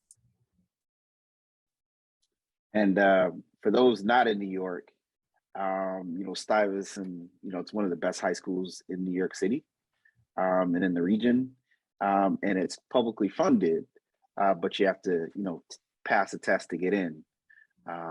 So it's a very quirky situation where excellent school and the results for kids that come out of that school is amazing. They go to excellent schools, have great trajectories, but it's in one of the most diverse cities in America, but it's not a very diverse high school. So what is happening? And if I may, I would love to push a little bit back on that definition of it being one of the best high schools, because as you said, the students who graduate from that high school have very high test scores and go to prestigious colleges often, but they come in with very high test scores, right? So it depends sort of what we mean by best. It is one of the most exclusive public high schools in the country, in that it excludes so many other students from attending it. And when schools select based on prior achievement, you're going to have schools with high achievement. Whether that means it's best or not, I'm not quite convinced of. I love it. Thank you for that clarity. It's a very good point. And I think one of you mentioned about the kids taking tests either in kindergarten and kind of the early years that kind of help set the trajectory. Can you speak about that a little bit? Heather, it may have been yours. This is the G&T that you're talking about? No, was it during the IS 201 piece? Oh, historically? Mm-hmm. That the children were I'm just not clear what. I believe there was, I believe there was mentioned when the districts were controlling, they also decided the curriculum and the tests Right. that the students were receiving. They kind of took control of that. Is that possible today? Oh, well, that's okay. That's a wonderful question. And again, like I said, it only lasted for a few years. And what's interesting, because you mentioned tests, Ocean Hill-Brownsville, they were focused on actually trying to change the tests. They brought experts in. They were questioning. This is the beginning of questioning of the discriminatory aspects of standardized testing, because it really was, that's another product of this organizing in the 60s. They couldn't implement it because they were shut down. But, Right. but that was the beginning. And then, you know, we have the trajectory of testing over the last 30, 40 years. And finally, you know, resistance and kind of opening up with the state even actually now today, Jared. Right. New York State has a commission right now, has a task force on assessment, and they're considering alternatives to an alternative type of assessment to state testing. It's a long haul, and we'll see where they get to, but that's at the highest levels of New York State. So that's where we've come to, but there's been, if you take it from 1967 to now, it's taken all these years to get there. Got it. Now, there's also federal policy at this point, which is important to remember. So we have federal mandates for state testing, which didn't exist during the time period that Heather was covering. So the policy context has changed quite a bit. Great point. Great point. Ron, you have a question? I don't have a question. I do have a brief statement, though. We talk about testing, and a lot of people say, you know, it's really wrong because if we eliminate testing, we're not really measuring the quality of the students coming in or things like that. The reality is that the testing has created a new industry in New York, which is private tutoring. And so wealthier kids can pay anywhere between $100 to $150 an hour to train them to take those tests better than kids who are coming from lower socioeconomic communities. And so the testing system isn't really measuring people's aptitude for learning. It's testing how much preparation they've been able to get in order to qualify for those tests. And that really has taken what, at least when I was a kid in the New York City public school system, it was a lot of these schools were an opportunity for those who had the ability to move ahead, and it provided some of that. But as the city became more diverse, they changed the testing patterns to the point that it became discriminatory.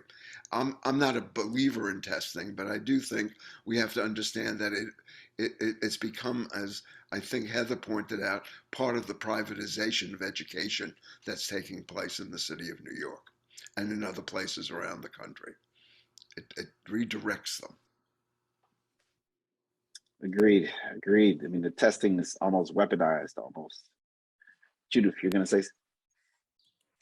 Well, I just think we used to say that those tests measured aptitude, but the evidence that they measured aptitude is actually pretty slim. The SAT used to be scholastic aptitude test, and it's now achievement test because of a lawsuit that proved that it was never about aptitude. So I think it's important for us to remember that it might have been framed as an opportunity before, and now we see it as more discriminatory, but we have pretty good evidence that that kind of testing was always discriminatory, even if it wasn't intended to be.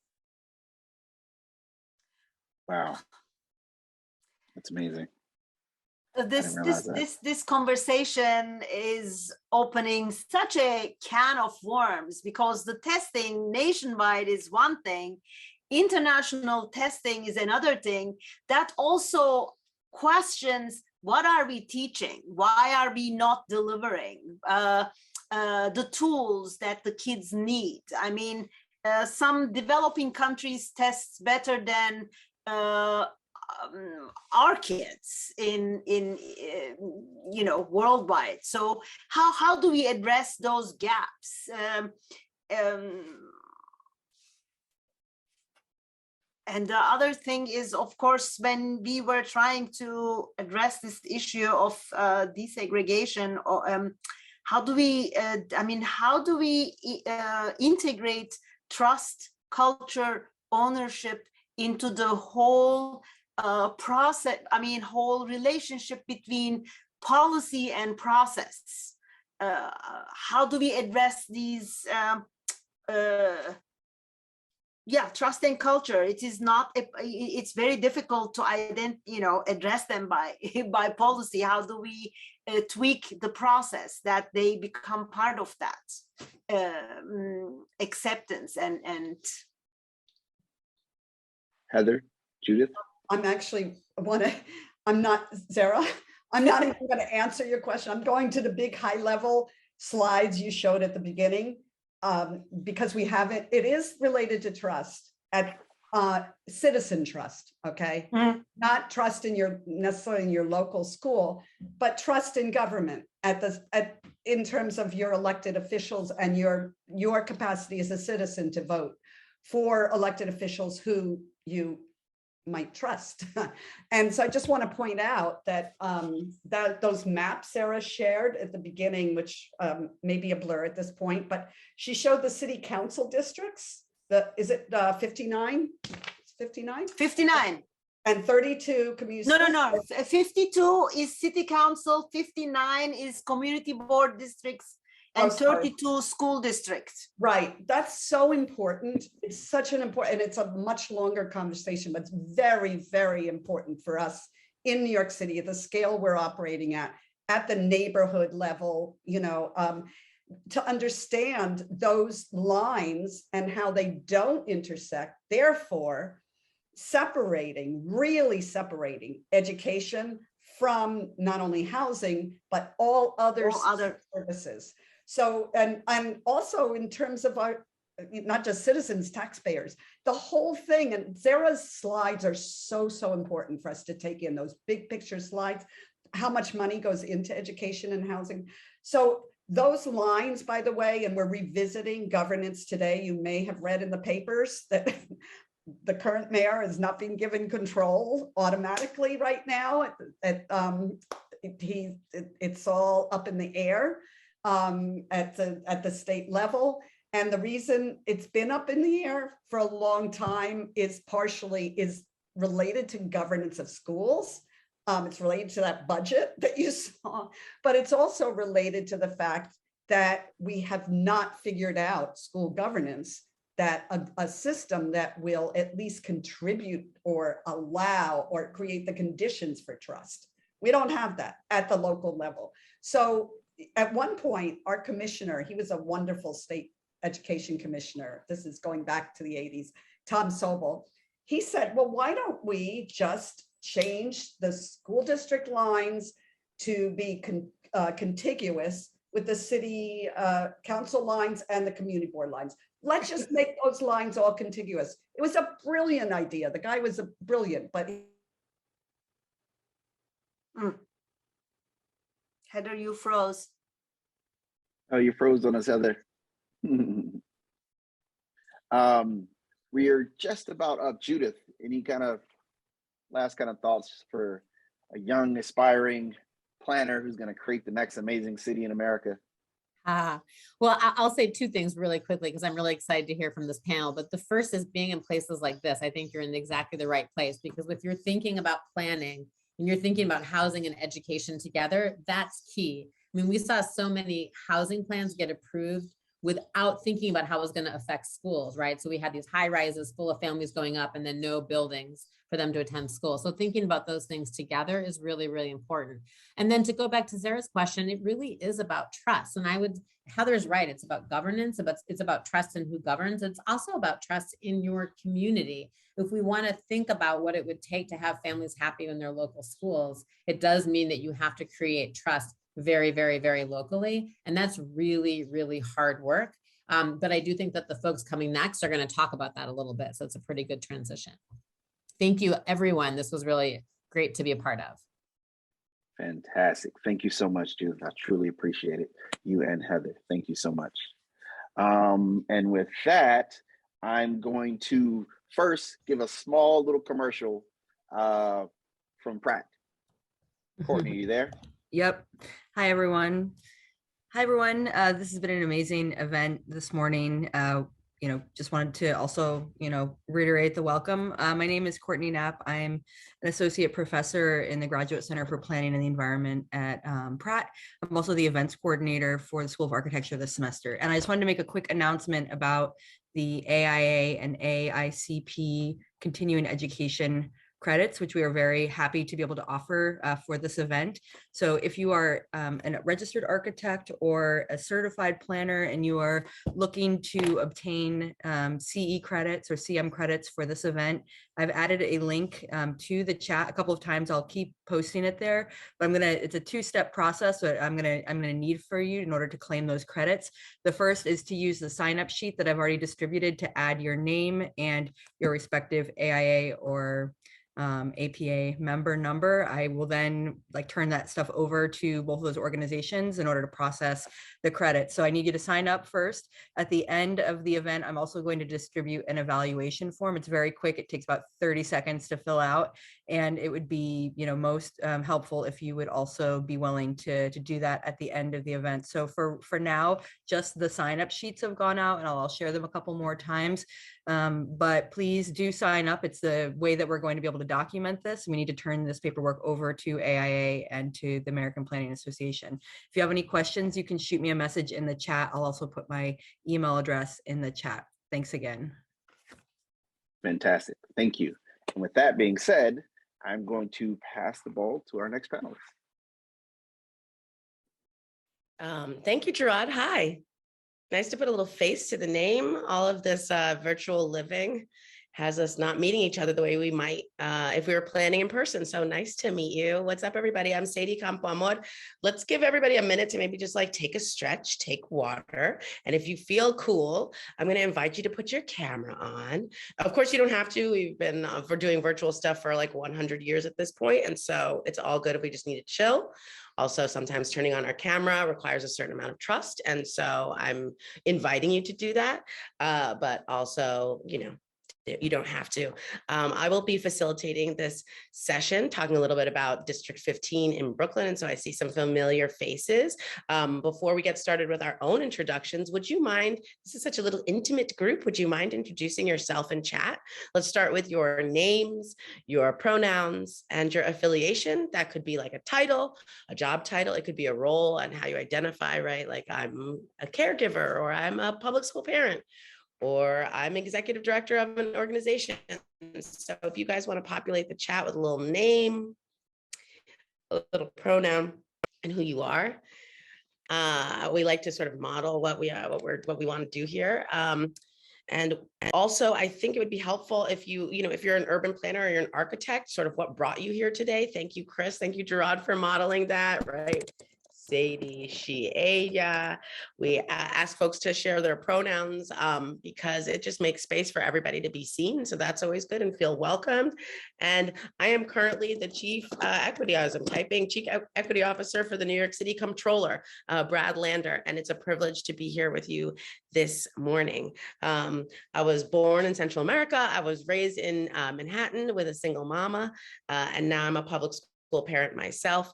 I've had the pleasure and privilege of meeting Adam and Chris in the trenches, co-creating, iterating on what we call the District 15 diversity plan and that process. And so, this work is as much as personal to me as it is professional. I grew up in segregated schools in New York City. I facilitate now, and I'm sort of doing this chief equity officer work. No, not because I reached some higher level of equity than anybody else, or I didn't take some sort of aptitude test, as we talked about earlier, but really because I'm committed to consistently examining mental models that reinforce racism. I'm committed to an anti-racist future. I believe my son is a reflection of the anti-racist future I wish to live in. And I'm here to practice it with you. I use these spaces to flex my own muscle just as much as I would invite you to. I also am a facilitator. I love to be a facilitator, but I'm not like a random neutral party.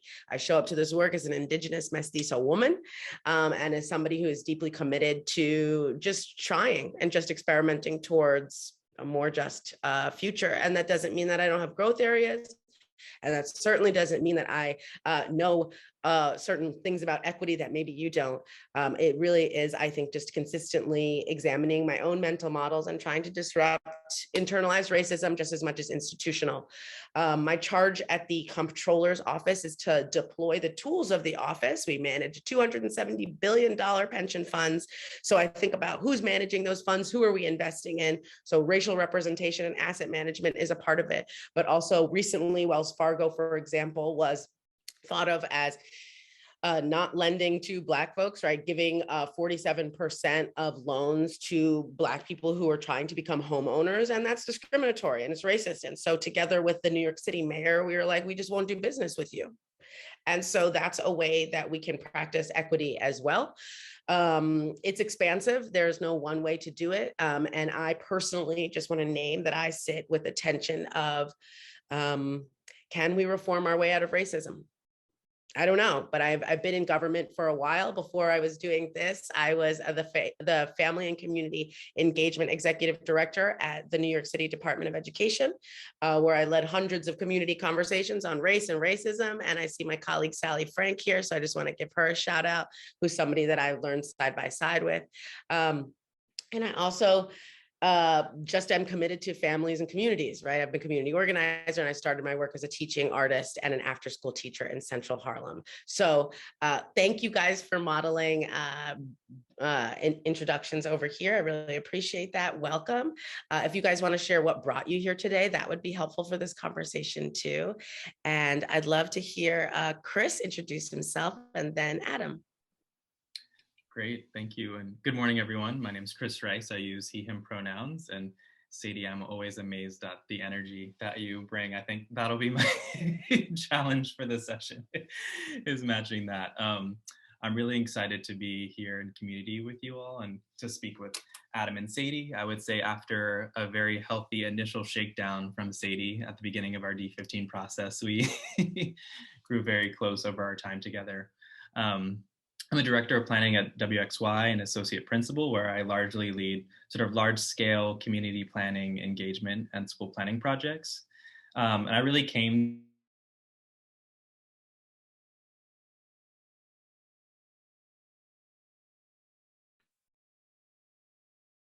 Did he freeze for me or you?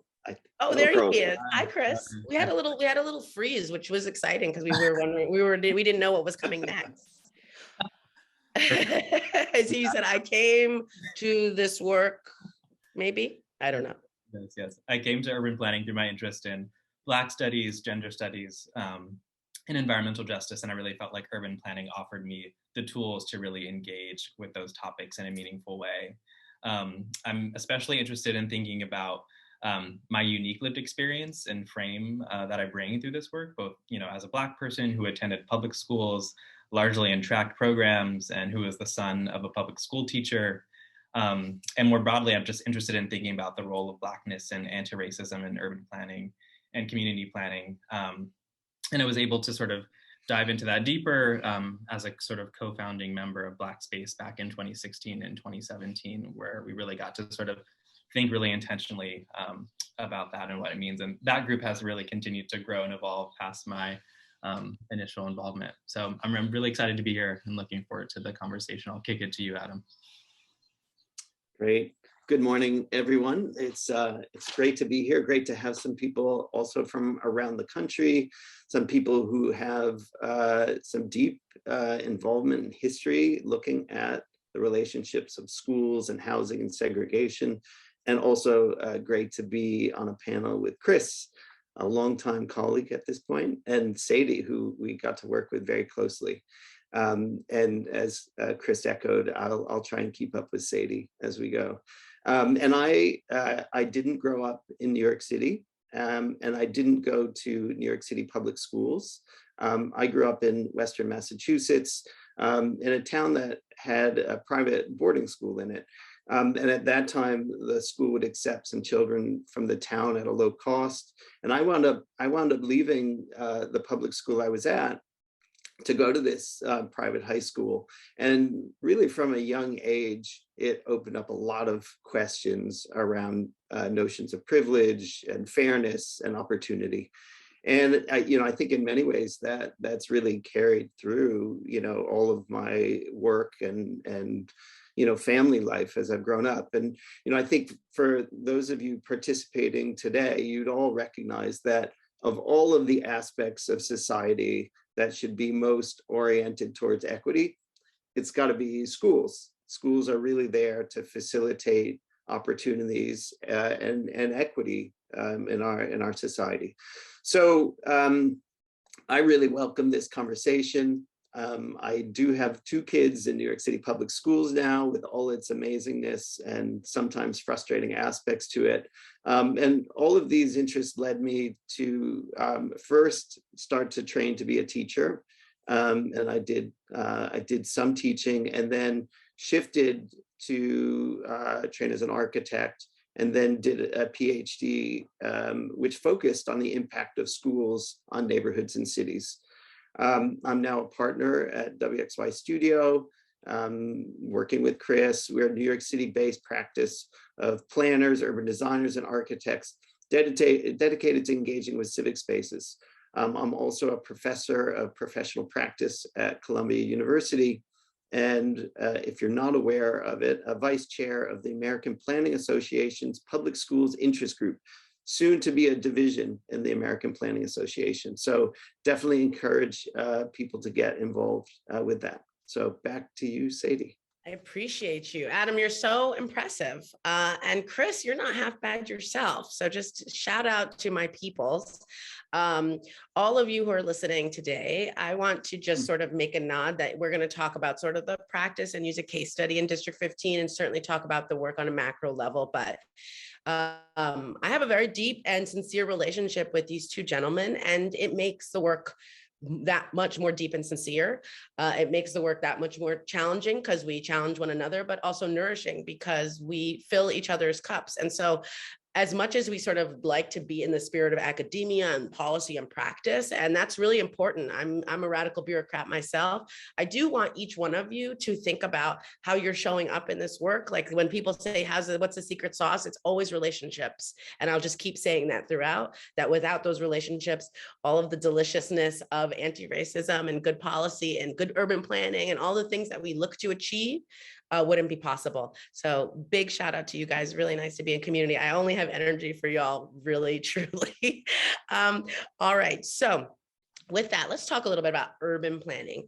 We hear a lot about we do urban planning with an equity lens, or we consider community. As practitioners, both of you, and I'm going to kick this question to Chris first. What does it mean to be an urban planner with an equity lens? Great, thank you, Sadie. I mean, I think as a practitioner and someone who leads a lot of community processes, there are some keywords that come up for me right away, which are sort of like access and support. So like, who has access to the planning process? What supports they need to be meaningfully engaged? I think a lot of the things that I think about are sort of raising the floor in a way. Like, I think there are some times when we do engagement where we think of things as extra, whether it's language support or meeting people where they are. And I think it's easy for those things to sort of get cut in a pinch. And I really feel like we have to, the more that we do this work, those have to be just a part of the sort of dominant mode of the way that we work. And I really think it's about acknowledging what some of those more normative practices are and who's involved and pushing against those. I also think it's about the data and the analysis itself and sort of what sort of narrative you're telling and what sort of narrative story you're developing and sharing. I think of an example in District 15 towards the end of that process where we actually administered a survey about sort of like, application processes and sort of what sort of policies might be in place.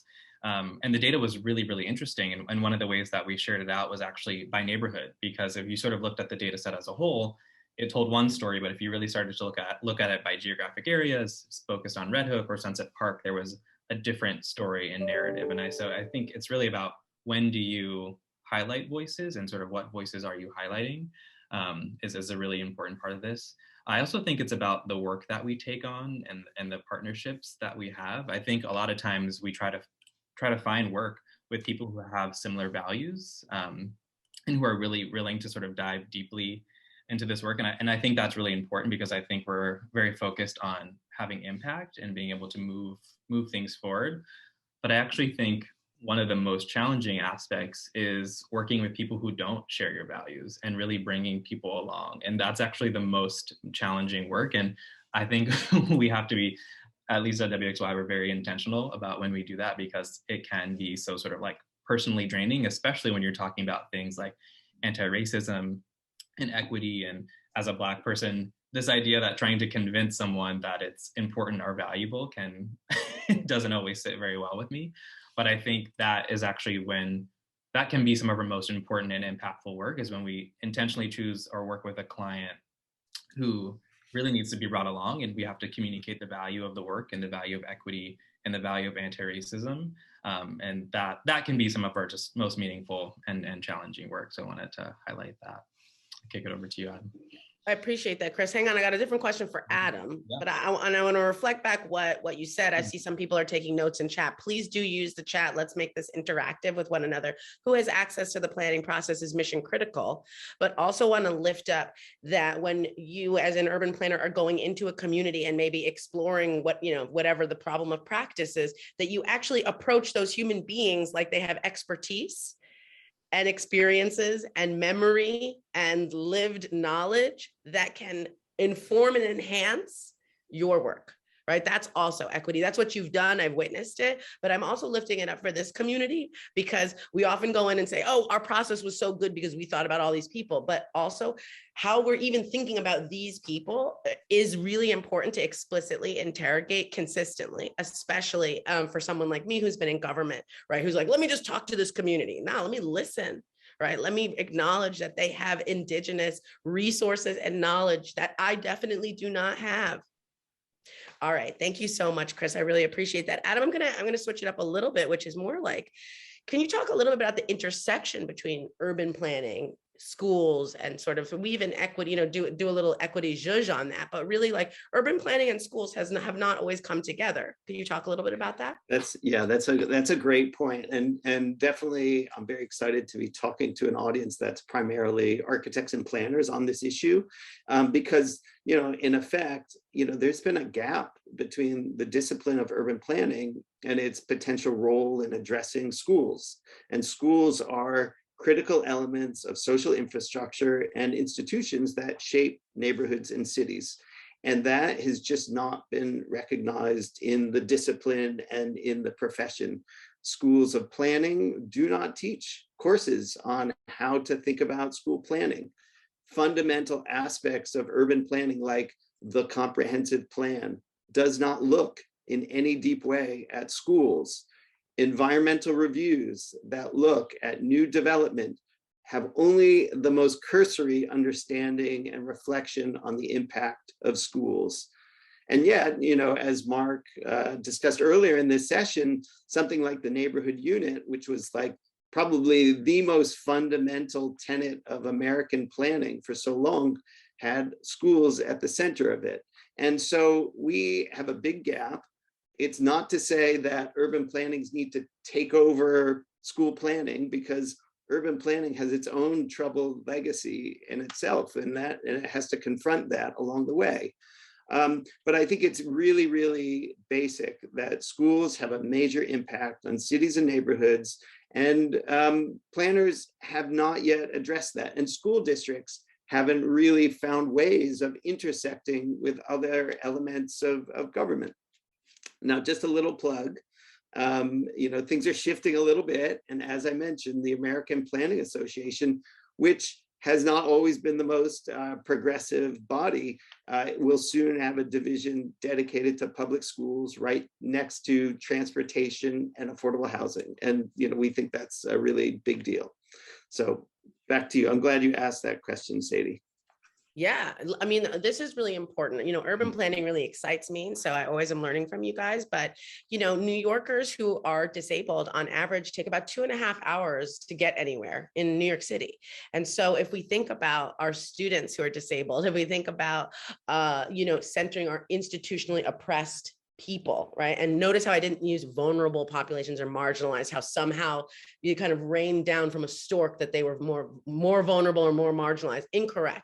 Let's be very intentional about our language. I think that's also part of our charge, to use language that actually is correct, which is institutionally oppressed folks like disabled folks, Black, trans, immigrant, new to New York City, limited English proficient folks. Like these, if we build a city for them, right, from an urban planning perspective and also from a governance perspective, is that an opportunity for all of us to benefit? And I think that's the big question, and certainly my theory of action.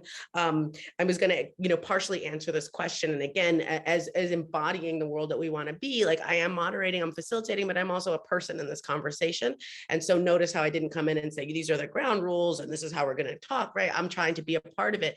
Urban planners, architects are also not just some like random neutral people in places where they look to do this work. So and then thank you, Pierrette, for that affirmation. So I wanted to just talk quickly about sort of chief equity officer work and how that relates to this. And I guess my full charge is to utilize the powers and positionality of the controller's office to cultivate a more anti-racist, anti-ableist, a more equitable New York City. We're thinking a lot in particular about what does an economic recovery look like that is a feminist recovery, that is an anti-racist recovery, that is an equitable recovery, that is a recovery that serves in service of keeping the planet alive, right, and divesting in fossil fuels. And certainly there's a war going on, and so we divested a bunch of our investments, our pension fund investments, from Russia at this point. $270 billion is not a little bit of money in any way, but also thinking about whose money that is. It's about 750,000 city workers who are mostly Black and brown people. And so who's doing the investing? Who are we investing in? All of that is interconnected. We can't separate that any longer. And we'll get to that in a minute. So the good news about my job is that there's inequities everywhere, plenty of inequities to go around. And the bad news, of course, about my job is that there are inequities everywhere, and there's plenty of stuff to address, and lots of different folks at different things. So before we go into District 15, I want to norm on some shared language. We're throwing around a lot of different terms, but Adam and Chris, anything resonate with you on that? Just want to make a little space before we keep going.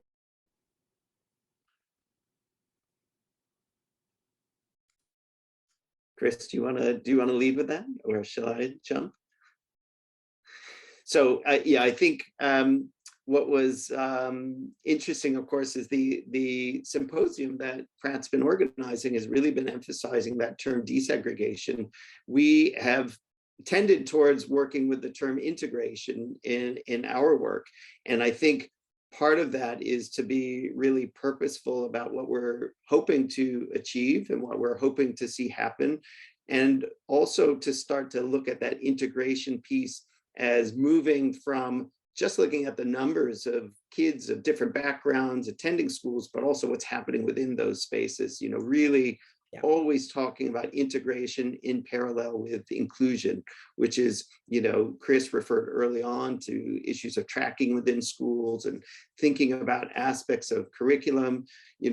This is something that as urban planners, what's been exciting is starting to really broaden from something that is always framed in kind of spatial or demographic terms into really understanding that things have all sorts of pedagogical and curricular implications when it comes to schools. So that's one piece that I would hold up.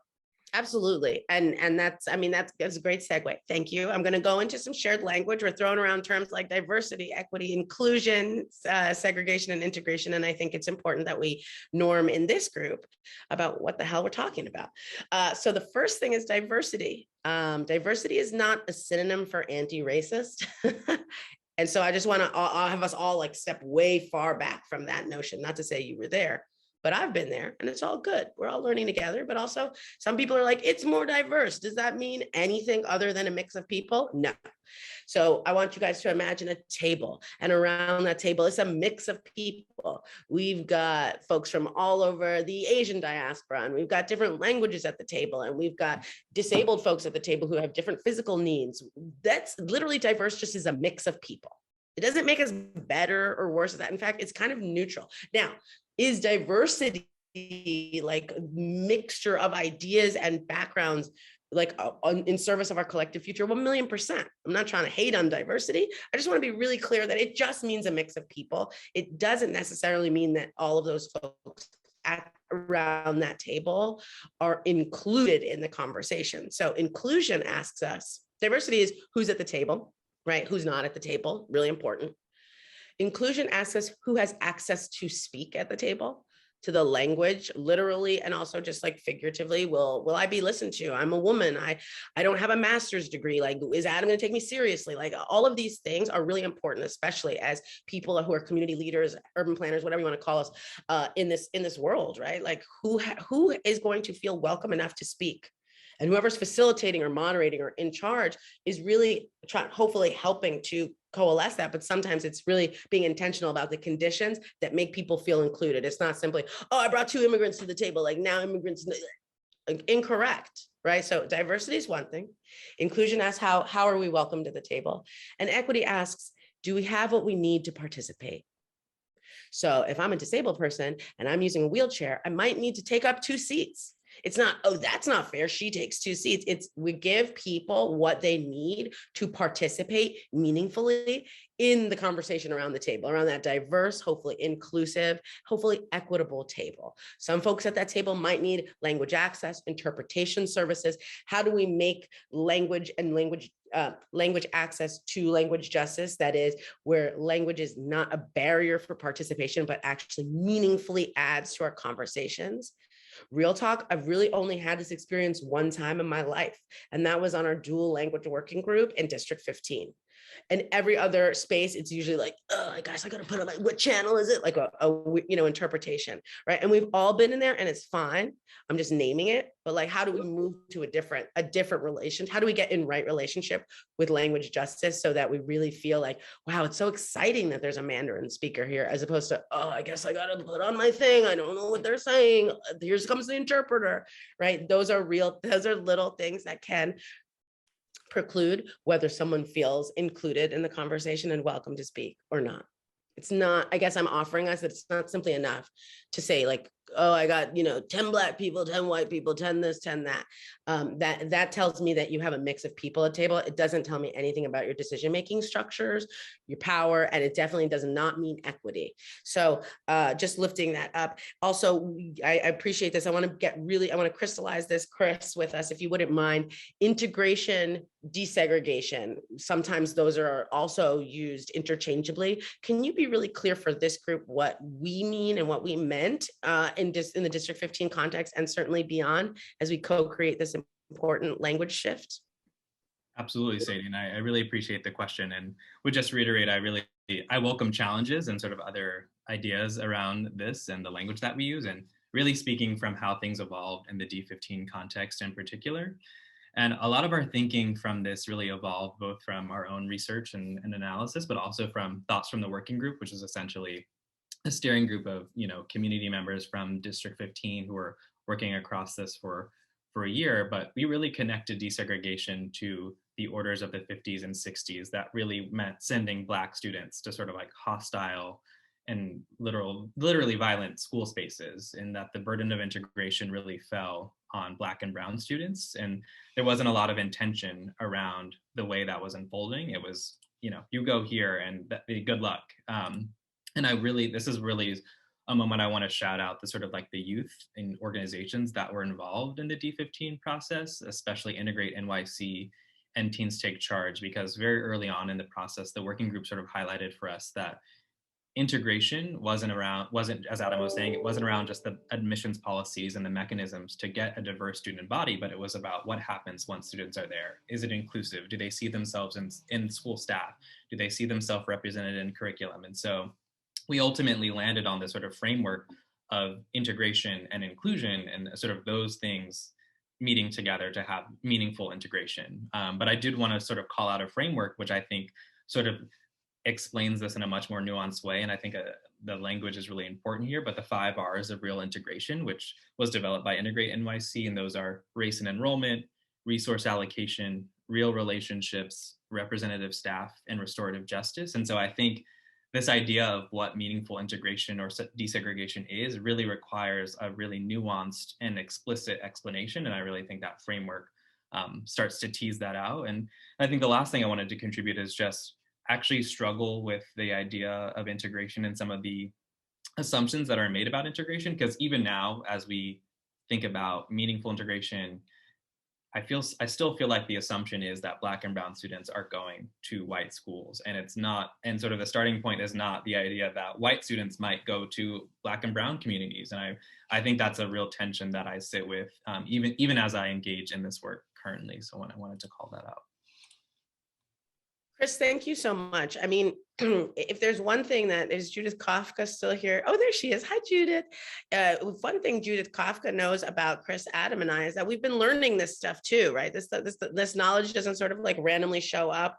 Oh, I'm doing a process, so now I know this.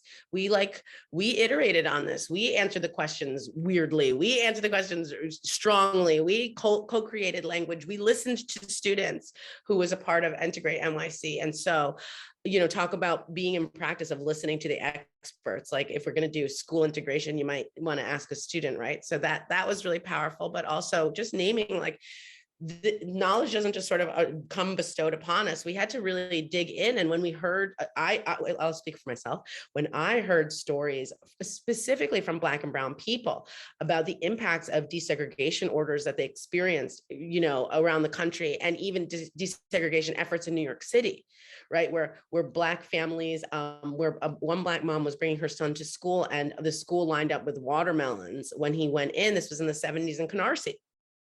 So, really holding all of these different relationships to the pain, particularly the pain and trauma that both desegregation and segregation had on Black and brown communities was something very nuanced. And one of the reasons why I'm still in this work is to really continue to wrestle with my Black and brown sisters and different and brothers and people all over New York City who are like, I'd rather just give me the resources versus integrate us, quite frankly, because we've experienced at best feeling unwelcome, and at worst, racial violence.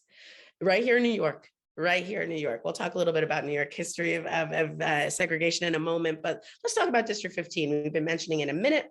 High level, everybody who doesn't know, and even if you do, reminder, it was a year-long community engagement process anchored by a 16-person dual language working group that was members of the community as well as members of the Department of Education, as well facilitated by WXY. We met dozens of times. We held over 4 large-scale public workshops and nearly 80 community conversations that resulted in over 60 recommendations to desegregate, or rather now meaningfully integrate the 11 middle schools in 15. That was 4 years ago now. We're in year 4. Our middle school, I don't work for the DOE, but sometimes I still speak in the we. The District 15 middle schools are now more racially socioeconomically integrated than they have been in years. And the policy not only sustains, not only remains, but also is wanted and desired by community members to this day. District 13, which is next door, kind of Fort Greene and Bed-Stuy, and District 16, which is like central Bed-Stuy, both were equally as excited by an opportunity for this process, knowing it wouldn't result in the exact same thing. And so the work has not only sustained, but it's also grown and sparked other levels of joy and excitement and power in other places right in the area. So with that, what was an equitable process there? Chris, talk to us about what made that process equitable and what we learned. Absolutely. Yeah, I definitely want to start with the working group as sort of the anchor of the process, which, as Sadie mentioned, was sort of a 16-person dual language group that really was responsible for developing the recommendations as a part of this process, really taking in all the community feedback and building out this framework and recommendations. I think that was such a central part of the process. And I really want to call out sort of one of the Black space principles, also originally from Adrienne Marie Brown, moving at the speed of trust. We initially set out to put a working group together. And I think, we spent around 2 months meeting with tons of stakeholders from across District 15, community-based organizations, parents, teachers. We brought in students as well. And we really just were not seeing the right representation from certain communities, specifically Red Hook and Sunset Park. And so we actually paused. We took an additional 2 months to connect with parent leaders in Sunset Park and in Red Hook. And that was such an essential moment and piece of what was ultimately, I think, allowed some successes out of the process. And I think as a planner who is trying to do things on a fixed timeline, trying to know when to have those moments of flexibility is really, really important. And just want to again call out sort of how important representation across that group was. And that's racial representation, that's educational background, that's life experience. And I think, as Sadie has pointed out, sort of the language access and having the dual language working group was such a unique and powerful aspect of that group as well. I did also want to call out the sort of engagement components as well. Obviously, public workshops can be self-selecting. They're at a certain time of day. It's really, really geared around sort of like traditional working parents who have a sort of day job and can go to a meeting after work. And we think those are really important, but I think as part of the process, we really tracked who was coming and we could see who was coming. And we knew that we're not getting certain segments of the D15 population. So as Sadie mentioned, we added on a whole additional layer of smaller targeted meetings. And those are meetings with parents in Sunset Park before school, or community members at Gowanus houses, or going directly to schools in Red Hook. And I think some of the most meaningful and nuanced recommendations really came from the sessions we had at some of those smaller, more targeted meetings. And so really just wanted to lift those up. And I think just lastly, sort of to me, the way that equity, I see it in the process, is really that final framework of integration and inclusion, just really focusing beyond the sort of admissions policies and the mechanisms and really thinking critically about what has to happen in schools for everyone to feel supported. And I also just want to call out that that's also the hardest to track. And it's really hard to sort of know how that is moving and advancing in the schools, but it's such an essential piece. Chris, during that process, you did such a remarkable job being flexible and also keeping us on task, because these are unwieldy issues. And so I just want to acknowledge that it's not easy to have deadlines and have a contract and a scope, right? These are urban planners and architects we're talking about, and also have humanity and flexibility. And so balancing that is, there's no perfect formula, but acknowledging that you did a stellar job. Adam, talk to us a little bit about the context and conditions that made District 15 possible as an urban planner, but also maybe like sort of political community conditions. Yeah, I think it's really important to spend a few moments talking about the context. And as urban planners, really understanding that every place is different and unique, and we can't simply replicate these processes in other places so easily. And B, every moment in time is also really specific. I think it was Judith who talked about choice in District 15, and it'll be worth me touching on the final recommendations of the plan. But District 15, when we came in, was already a district of choice. A lot had been happening in District 15, which is an area that stretches from essentially Park Slope to the north and all the way down to Sunset Park in the south. That district for a 10-year plus period during Mayor Bloomberg's term had shifted towards being a district of choice, where schools were able to apply something to their admissions process called screens. Screens are essentially filters that allow schools to choose their students based on absences or test scores, as opposed to the other way around, which is the way choice is theoretically working, which is students choosing their schools. And so as a result of these screens, what really happened was over a 10-year period that there was an incredible amount of displacement that was occurring. There were schools in the northern part of the district that had been much more sort of similar to the rest of the district. You know, when we talk about dissimilarity, their demographics were close to the average. And then there was a real shift in 3 and then 4 schools, and an increase in segregation or stratification between the different middle schools across the district. So that moment in time, it's very complex because, you know, essentially that facilitation of choice and that use of screens did bring a lot of white and middle-class students into the DOE system. And that's a longer conversation, but the way it was done, it did not center equity. So, you know, questions about like, how do you center equity in this process of really expanding the uptake into the public schools? And so the process that we were confronted with was a choice system that really used these screens that had a lot of implicit biases built into it. And we ran a lot of data that very explicitly showed people the impacts of these screens. The end result was a set of recommendations that maintained choice, which there were many other directions that could have come through the working group. The working group could have moved towards a model of what's often referred to as controlled choice, where kids are essentially signed to particular schools. But this approach maintained choice, but what it did was it set up 2 separate lotteries, one which prioritized low-income kids first. What was very interesting about that is it revealed, and we were not sure what to expect, it revealed a lot of demand that was really stored up between the Black and brown students in the system. And those schools within 1 year became much more demographically diverse. At the same time, because it was a choice-based system, it didn't put the burden of integration onto students of color. It didn't require students from Sunset Park to go to schools in the northern part of the district.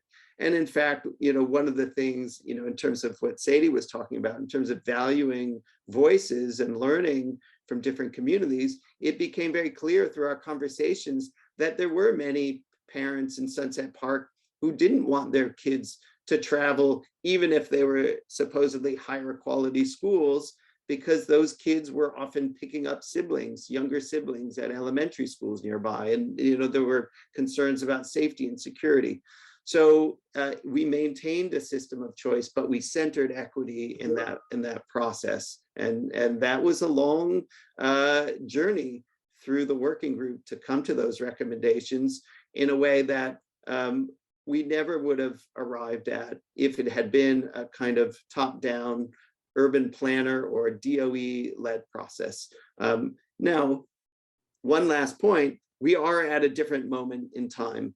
And so following, you know, these paths are not, it's not as simple as that as well.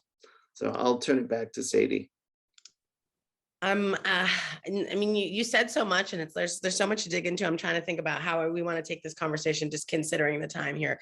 I ask both of you actually to maybe remark on this, because I think it's important for this group to hear how you guys think about it, which is, you know, what should urban planners take into account when approaching these types of projects? What are some things like, hey, I'm so-and-so listening, and today, like, I was just hired to do a thing. What are some like things that they need to consider, building off of your experience in District 15?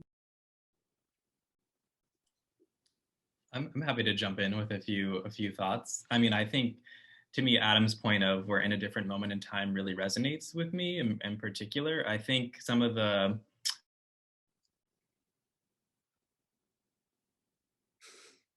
We lost Chris again.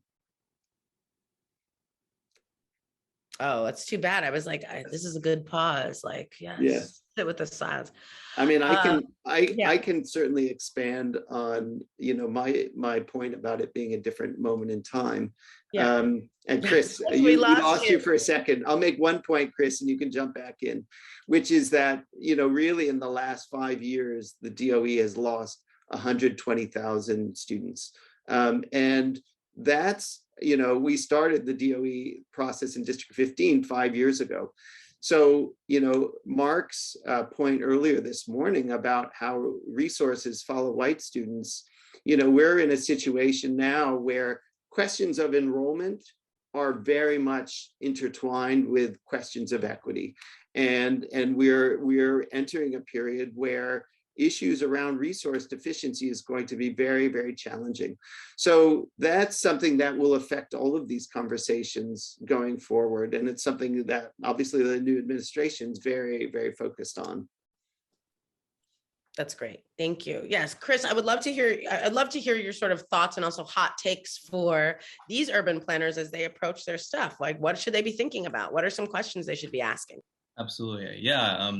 For me, I was going to highlight just sort of the shift in the national political context. Like, I think, I don't want to say it's a direct, obviously it's not directly in result to D15, but thinking about responses to things like culturally responsive, pedagogy and curriculum, responses to the idea of CRT in schools, responses to Black Lives Matter, and issues related to LGBT students and students of trans experience. And we're not immune. Even here in New York City, there have been incidences in District 14 and District 15. And so I think, as someone who's engaging in this work in an ongoing way, really, really trying to account for that political context, and really sort of center it in our thinking and planning and our strategy is really important.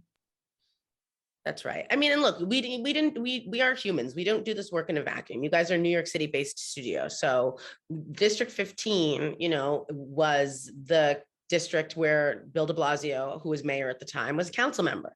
There were principals there who had political clout. That is, whether it was hosting fundraisers or doing other types of things, like they were in the mix, right? Like, and I don't mean like politically in a bad way. I mean, like there's a very civically minded group of people and a group of educators in particular, right? Carmen Farina, who was our chancellor at the time, was the superintendent there also. He was a school board member there, right? These are people that cared about it, that wanted to do it. Council member Brad Lander, who's now the controller who I work for, was also like a huge component and advocate for this. There were voices, particularly white middle class voices, that were like, hey, wait, this isn't right. There's, Parents for Middle School Equity. There were people who had access to the lanes of power, and also this ripe condition of both educators and elected officials who said, let's do something about it. So it wasn't like we came out of nowhere or that it just spawned from students. It was that there were other, landscapes in mind. And so, my offering to anyone, I'm not an urban planner, but I am in government, and I am in a position at times of power where I am going into a community and saying, hey, let's do better, or how can we do better, right? Maybe a little bit of both. And so just acknowledging, like, you go in and, it was important for us to do our homework, to do our research. It was also important for us to spend time in the community.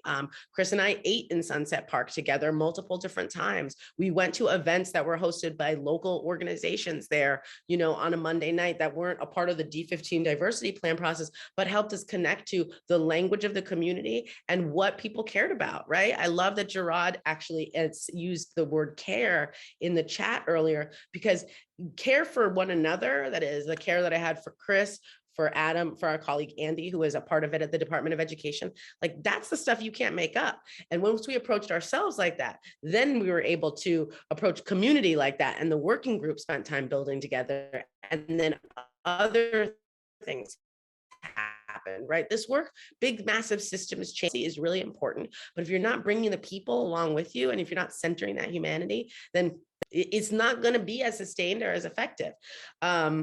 I love that the chat is popping off about controlled choice. It's kind of like a nuanced question, but potato, potato. Okay. I'm going to be mindful of time here. Let me just take a look. Adam and Chris, we're not doing District 15 anymore. Y'all have different clients now. How do you practice this work today? How do you sort of take some of the lessons you said that you bring from that experience into your others? I can start with that. And, I think ultimately, because every place is unique and every moment in time is different, we're constantly reinventing. And, that's part of the process of being very self-evaluating and self-aware of what we're doing. I think now what I find us really focusing on is this idea of interrelationships. And that's going to sound very abstract, but in a way, we've seen how much this work gets caught up in this kind of zero-sum game of resources. And that actually, if we can work to create a much stronger sense of connection between communities and their schools, resources seem to expand, and people's sense of ownership also expands. I often look at that illustration, the famous illustration of equity, and there's essentially the shortest person gets a taller chair, and they get to look out over a fence and they get to see what's there. But what gets missed out on that is like this whole sense of interrelationship between that shorter person and the people standing next to that person now. And really what we need to focus on is, well, what does it mean to have another person who's able to see over the fence? Like, oh my gosh, like, the people playing the ball game that's being watched, they're going to be fired up because more people are watching. And, the people next to them, they're going to have another perspective on the game. And we just, as urban planners, we're constantly thinking about spatial interrelationships. Communities don't have fixed boundaries.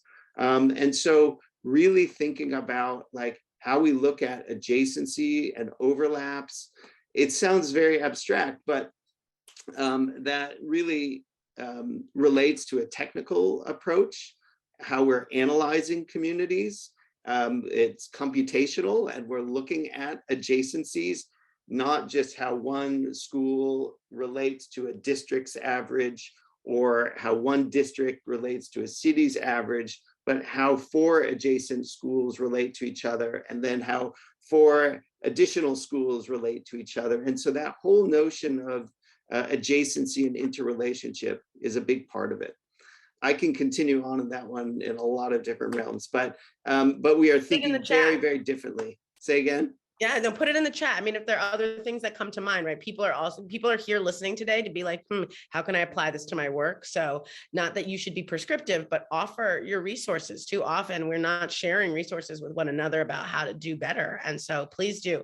I see a couple questions in chat. I'm also mindful of time, and I would love to give Chris, a chance to answer this question as well. So go ahead, Chris. Yeah, I'll be quick so maybe we can open up to some questions. But for me, and this is as much as a reminder for myself as for everyone, is drawing hard lines around engagement. And so, as I said, sort of raising the floor, like thinking about access, thinking about language access, thinking about what voices or who's able to, engage in the process, for me is mission critical. And I would just echo Adam. I think we try to sort of communicate the value of equity or anti-racism, and it's not a zero-sum game. I'm thinking back to a project where we were actually working on sort of redistricting process, but it was, we were able to show that you could improve utilization and overcrowding and make schools more socioeconomically and racially diverse. And I feel like that is sort of the frame that we try to bring, is that it is actually strengthens our outcomes, it strengthens the outputs, and that's sort of where we are. So I'll leave it at I love that. I love to always remind folks of the opportunity when we work together and when we try to get to a win-win. That's really important. I'm sure that you as urban planners and architects have to think about that. As well. Certainly at the Department of Education, some of my best experiences in public policy making were when we worked with the public and worked with people and we listened to parents. And so I think if you guys could, as you get hired by certain clients, really take them to task and say, this is money, this is time intensive to do meaningful community engagement work, and it is resource intensive. It costs money to print things in multiple language. It costs money to print things and use spaces at different times of day. It costs money to make maybe phone calls or robocalls to people to make sure that they're aware of it, to use text messages, to use multiple different forms of communication so that you're meeting people where they are. You can't cut corners with this work. I'm a good person, so do community engagement. Incorrect. That's disrespectful. Straight up. And that's not because I'm a better anti-racist than you are. It's actually because the policy results will suffer. And so that's something that, I think often, being someone who comes from community organizing and led the Division of Family and Community Engagement, it was hard to just say, go talk to families when that wasn't being invested in. And so show me your budget, I'll show you your priorities. Like really think about that as you embark on these processes as urban planners and leaders in your own community. It is 10:41, which means that we're going to move to close. Adam and Chris, before we do, were there any of the questions in chat that you wanted to react to in particular? Because I just didn't want to take us too far when we only have. But if there's something that you wanted to react to, now's your time. Okay, cool. So we'll put our emails in chat and we can have those conversations. Heather, I know you asked a couple questions. The leadership question is also a really big one, and it's not easy. So, but long story short, like relationship over task, one-on-one conversations. And then more one-on-one conversations and time spent together, spend it in the community, eat the food, go to the cultural institutions. Like there's no cutting corners to this work. And also we have seen that when school leaders are not on board, it's really difficult. Okay, let's close. Let's conclude this day. Thank you so much, everybody, for hanging with us. Closing remarks, thoughts, Adam? There are a lot of different questions in the chat, and from funding formulas to how to action, assignment policies to leadership. So yeah, there's so many questions to tackle here. And on the funding side, clearly we're still thinking about education as part of a sort of an outgrowth of capitalism and not an outgrowth of, how we want to spread equitable opportunities. So funding formulas are a real challenge, and it's going to underpin all of the enrollment struggles that we have today. And it ties into how we're, doing school selection. So these are deep issues, and we're not going to solve them today. But definitely I appreciate the dialogue. Thank you all for joining. Yeah. I'm going to give you a closing. That wasn't your closing. That was just a reaction. Oh, okay. No, or maybe it was. I don't know. Maybe it was, and that's fine. Okay, Chris. I'm assuming this is my closing. This is. Make it pop. I guess one thing that I really appreciate the conversation. One thing I continue to think about is planning with an equity lens, but what if planning was just only equity? Like what if planning, inter-racist planning was the only planning that we accepted? What if that became the normative mode of urban planning? I think, in community engagement, there's maybe a clearer connection for anti-racism and community planning, but what does zoning analysis that's anti-racist look like? What does comprehensive planning that's anti-racist look like? I feel like the sooner we can make those modes of planning the dominant and normative modes of planning, then planning will move to a discipline that actually is restorative and repairs harm. And I'm really interested in thinking about what that looks like and how we move towards that. Thank you. I love that. You just dropped a gem. I want to acknowledge Adam for consistently being shaken down by me, but also being pushed in directions. Also, you pushed me, challenged me in multiple ways. So I want to acknowledge your growth, your commitment to experiment towards a more anti-racist future and name things that you weren't raised naming, right? The US spends $8 billion every year on DEI trainings, and they're basically remediation for us as a nation who have an unhealthy relationship talking about race and racism, and that's intentional. That's a symptom of a nation who's not ready to do that. And Chris, you just left us with like a remarkable sort of mic drop, which is like, why is planning not anti-racist? Like, what's up with that, right? So offering that, I really, really appreciate it. I wanted to close with just saying that Makani Themba said, we are living in high stakes times. There is no one to spare. There are no bystanders. So this is your calling. You are the leaders we're waiting for. It's not like some sort of special somebody who's going to do it. We need you to lean in. Yes, talking about racism is uncomfortable, but like, spoiler alert, racism is uncomfortable. It is painful. It causes pain. It causes harm. And we need to just commit to trying to work through it together.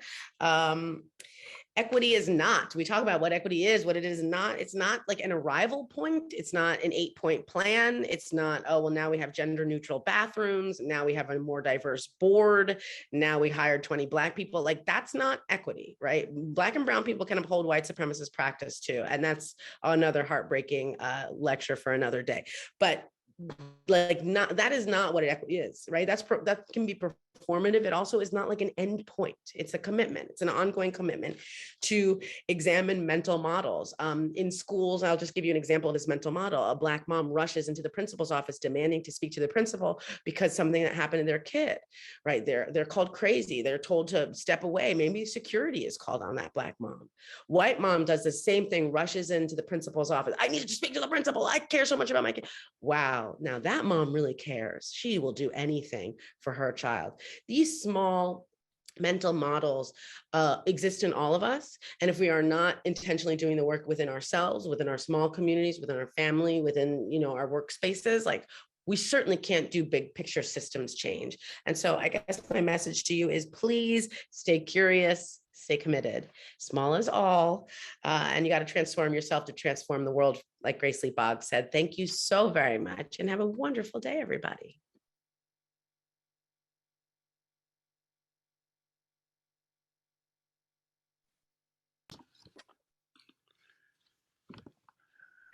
And our last speakers will be Juan Camilo and Ron Schiffman. Yeah. Go for it. Thank you, Jared. This has been an amazing privilege. As an architect and as an urban planner, I feel that I've learned so much today. I really thank all of the panelists and also the amazing comments to the chat. Today I've been asked to start this final section with sharing a little bit of some of the notes from some of the highlights, that things that we've heard today. So starting with Sarah Cruz, who reminded us that COVID-19 helped us see what we already knew. In her own words, creating kind of like this big picture to set discussions around what we felt, what we knew needed to change, but that prompting us to really make a difference.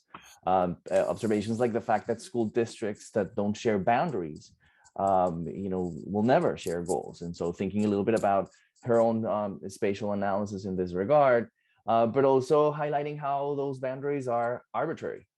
At whatever scale you think of them, yet they define so many aspects of people's lives. Jared highlighted a couple of very interesting statistics.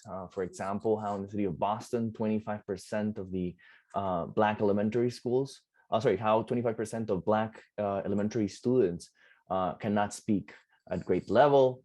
How in the last 15 years alone, from 2000 to 2015, the number of children from families living below the poverty line dropped from 45% in 2000 to 36% in 2015 nationwide.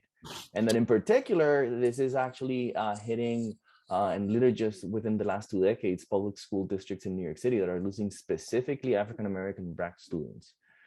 So Jared kind of like set the stage by reminding us of today's question: how can the design and building industry create greater, better housing and greater and better education together?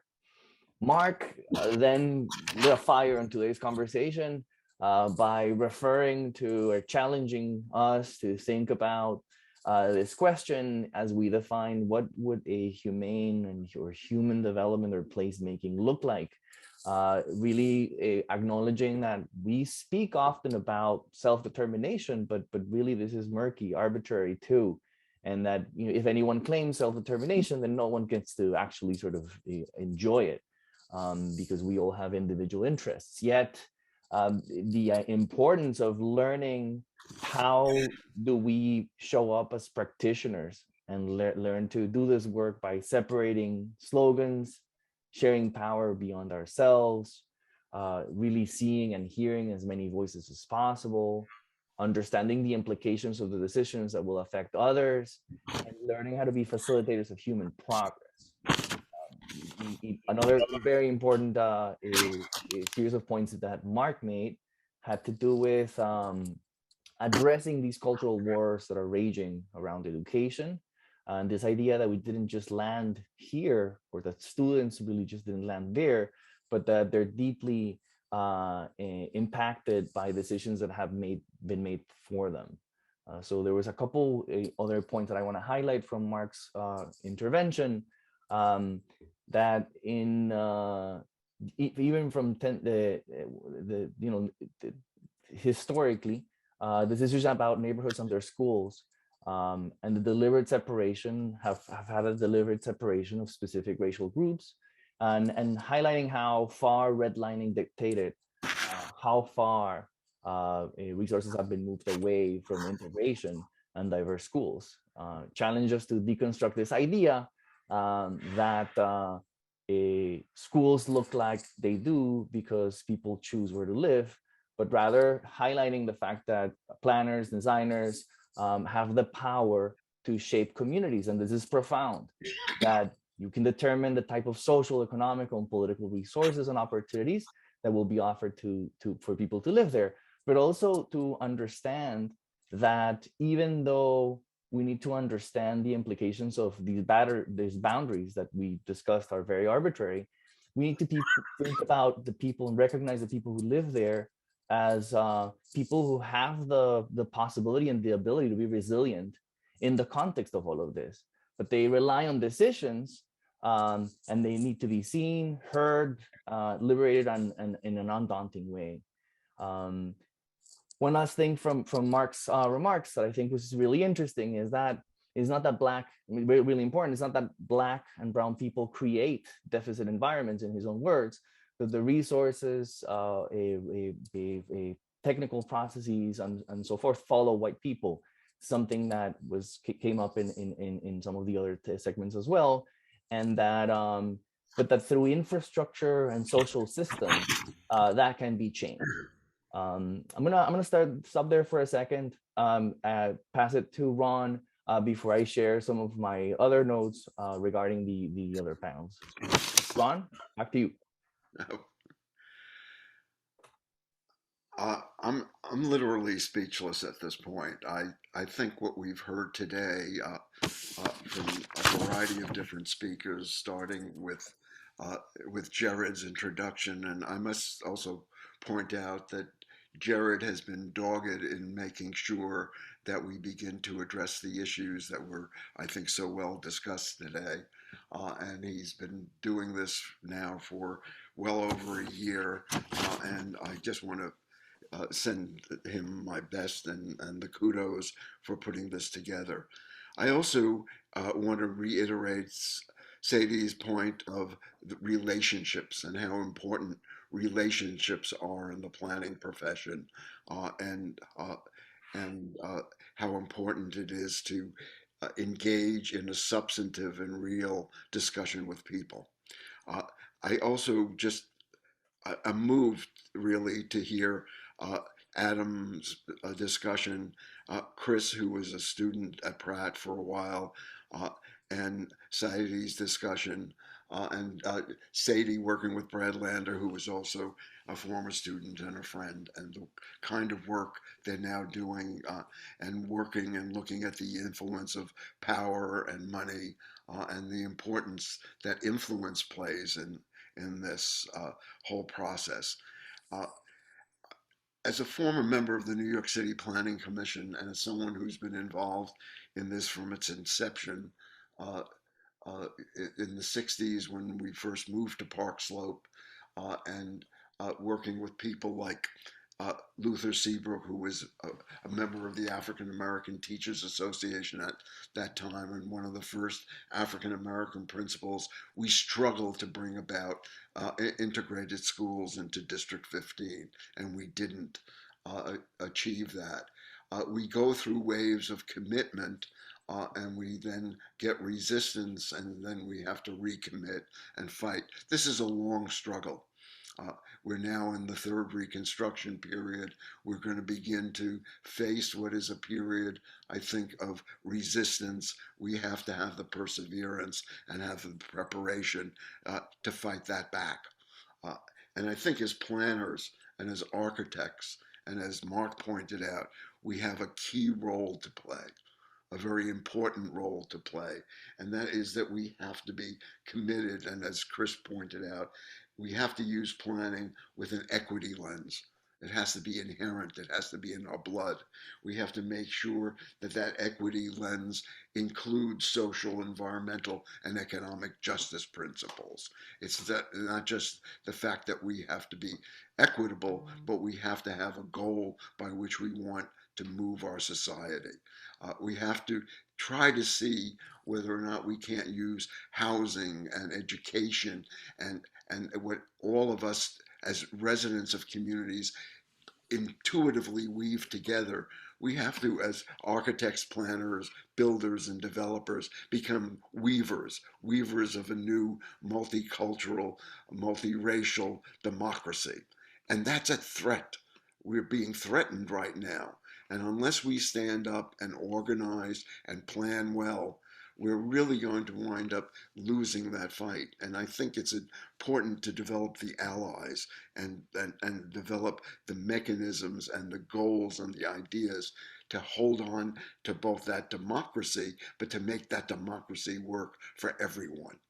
And so we have to have a clear goal in mind. And the idea of a multicultural, multiracial, equitable democracy, I think, is really important. And every individual who spoke today was touching on that agenda. And I think it was a very profound set of discussions. And I would urge everybody to copy that chat, make sure it's available, and let's look at this whole podcast and learn from it over the next couple of days. And as educators and practitioners, I think we not only have to understand it, we have to absorb it, and we have to practice it.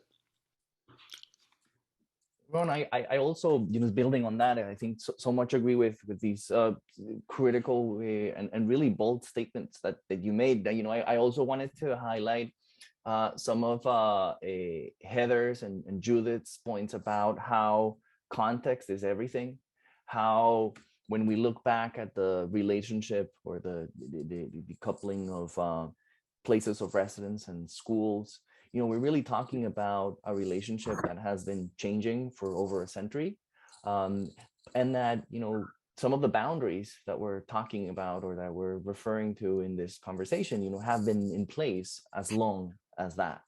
And that while it's clear the type of policies that, for example, we heard that in the 1900s, the Board of Education really dictated to dismantle sort of like organic patterns where schools were actually moving to students were moving to other schools. Like, for example, South Jamaica, where students were boycotting their school to protest and demand better quality. The policies have been in place to actually step back from that.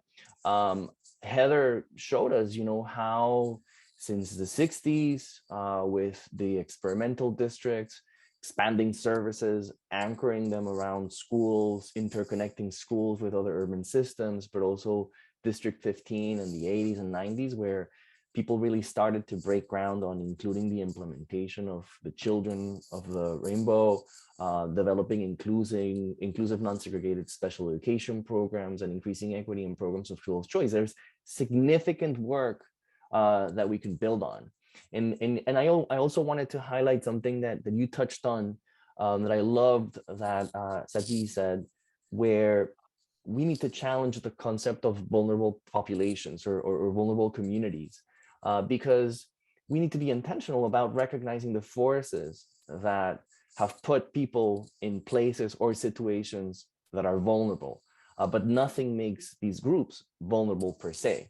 I really wanted to highlight that. And in Sadi's own words, kind of like this idea of using language like institutionally oppressed communities to talk about this, and to think about, that planners and architects, we're not neutral. We bring our own biases, our own assumptions to the projects. But this is an opportunity to think about what would a feminist, anti-racist, or one that upkeeps or a recovery that upkeeps the environment look like. And how do we get there? I think that also the clarifications about how equity and diversity are not the same, do not mean the same. It's giving people what they need to participate at a diverse table, which really just means different types of mixes, is not necessarily equitable. But that when we actually provide that, when we actually go sort of acknowledge that our outcomes will be better if we provide the interpretation, the support, the time, the resources, then everybody can really engage in an equitable way. And I like the fact that, you know, this was also highlighted by Sadi, in the sense that that we cannot cut corners in this work, that we really need to do this because the outcome is going to be better. And then just two quick things that I really liked about Chris and Adam. One thing that stuck with me that Chris said is, of course, you know, acknowledging that this is, as you said, Ron, a big challenge. We're talking here about deviating from a dominant mode, acknowledging the disparities and so forth. And I love that Chris pointed out, you know, that this means technically changing how we think about the work. Like, for example, looking at data in different ways, breaking down large geographies. Again, the idea of these arbitrary boundaries, where the data might tell you something when you're looking at an aggregation, but when you look at the different communities and the different trends inside, then you identify new patterns, new trends that you have to respond to, as much as it has to be ethical and political, trying to work with people that do not think like you, that do not share your values. And even when it's going to take longer, it's going to be more expensive, etc. And then just finally, how Adam explained how WXY makes this intentional. And I think Chris also highlighted on this, that we need to be purposeful about describing what the outcome is, and really integrating this into the actual work. And so really sort of thinking that this is a critical point where urban planners can deviate to explore spatial and demographic integration, along with the pedagogical and the educational dimensions of the schools. That this is really what equitable, inclusive school planning could look like. Ron, back to you. Well, I think you've said it all, quite frankly, and I do want to thank all of the participants for really an exciting discussion. The one thing I would add, however, is that planners and architects and the built-in people who engage in the built environment too often only approach things from a technocratic perspective. I think what we have to do is understand that the context in which we now work is flawed, and we have to somewhat change and address the systemic issues. And that change means having passion. It means not only being technically proficient, one has to be that. It not only means doing what Sade and Adam and Chris talked about, focusing on process, engaging people, and doing it by, you know, a sense of immersion and self-awareness and interrelationships. All that's necessary. But I think we also have to bring a passion and a commitment to what we're doing. And I urge people not to be afraid to feel, not be afraid to fight for change, and not feel in any way that we have to just be technicians. We need to be citizens, and we need to be citizens that don't fear sharing our power with others. And I just want to thank everybody for today, and I just hope that we all revisit this, we learn from this, and we come together again and begin to see what are the steps we take to build a more equitable and just society. Jared? Fantastic. Fantastic. Fantastic. We will end on that note. Thank you, everybody. As Ron mentioned, we do appreciate you coming, and we will share this recording afterwards. Take care, everybody.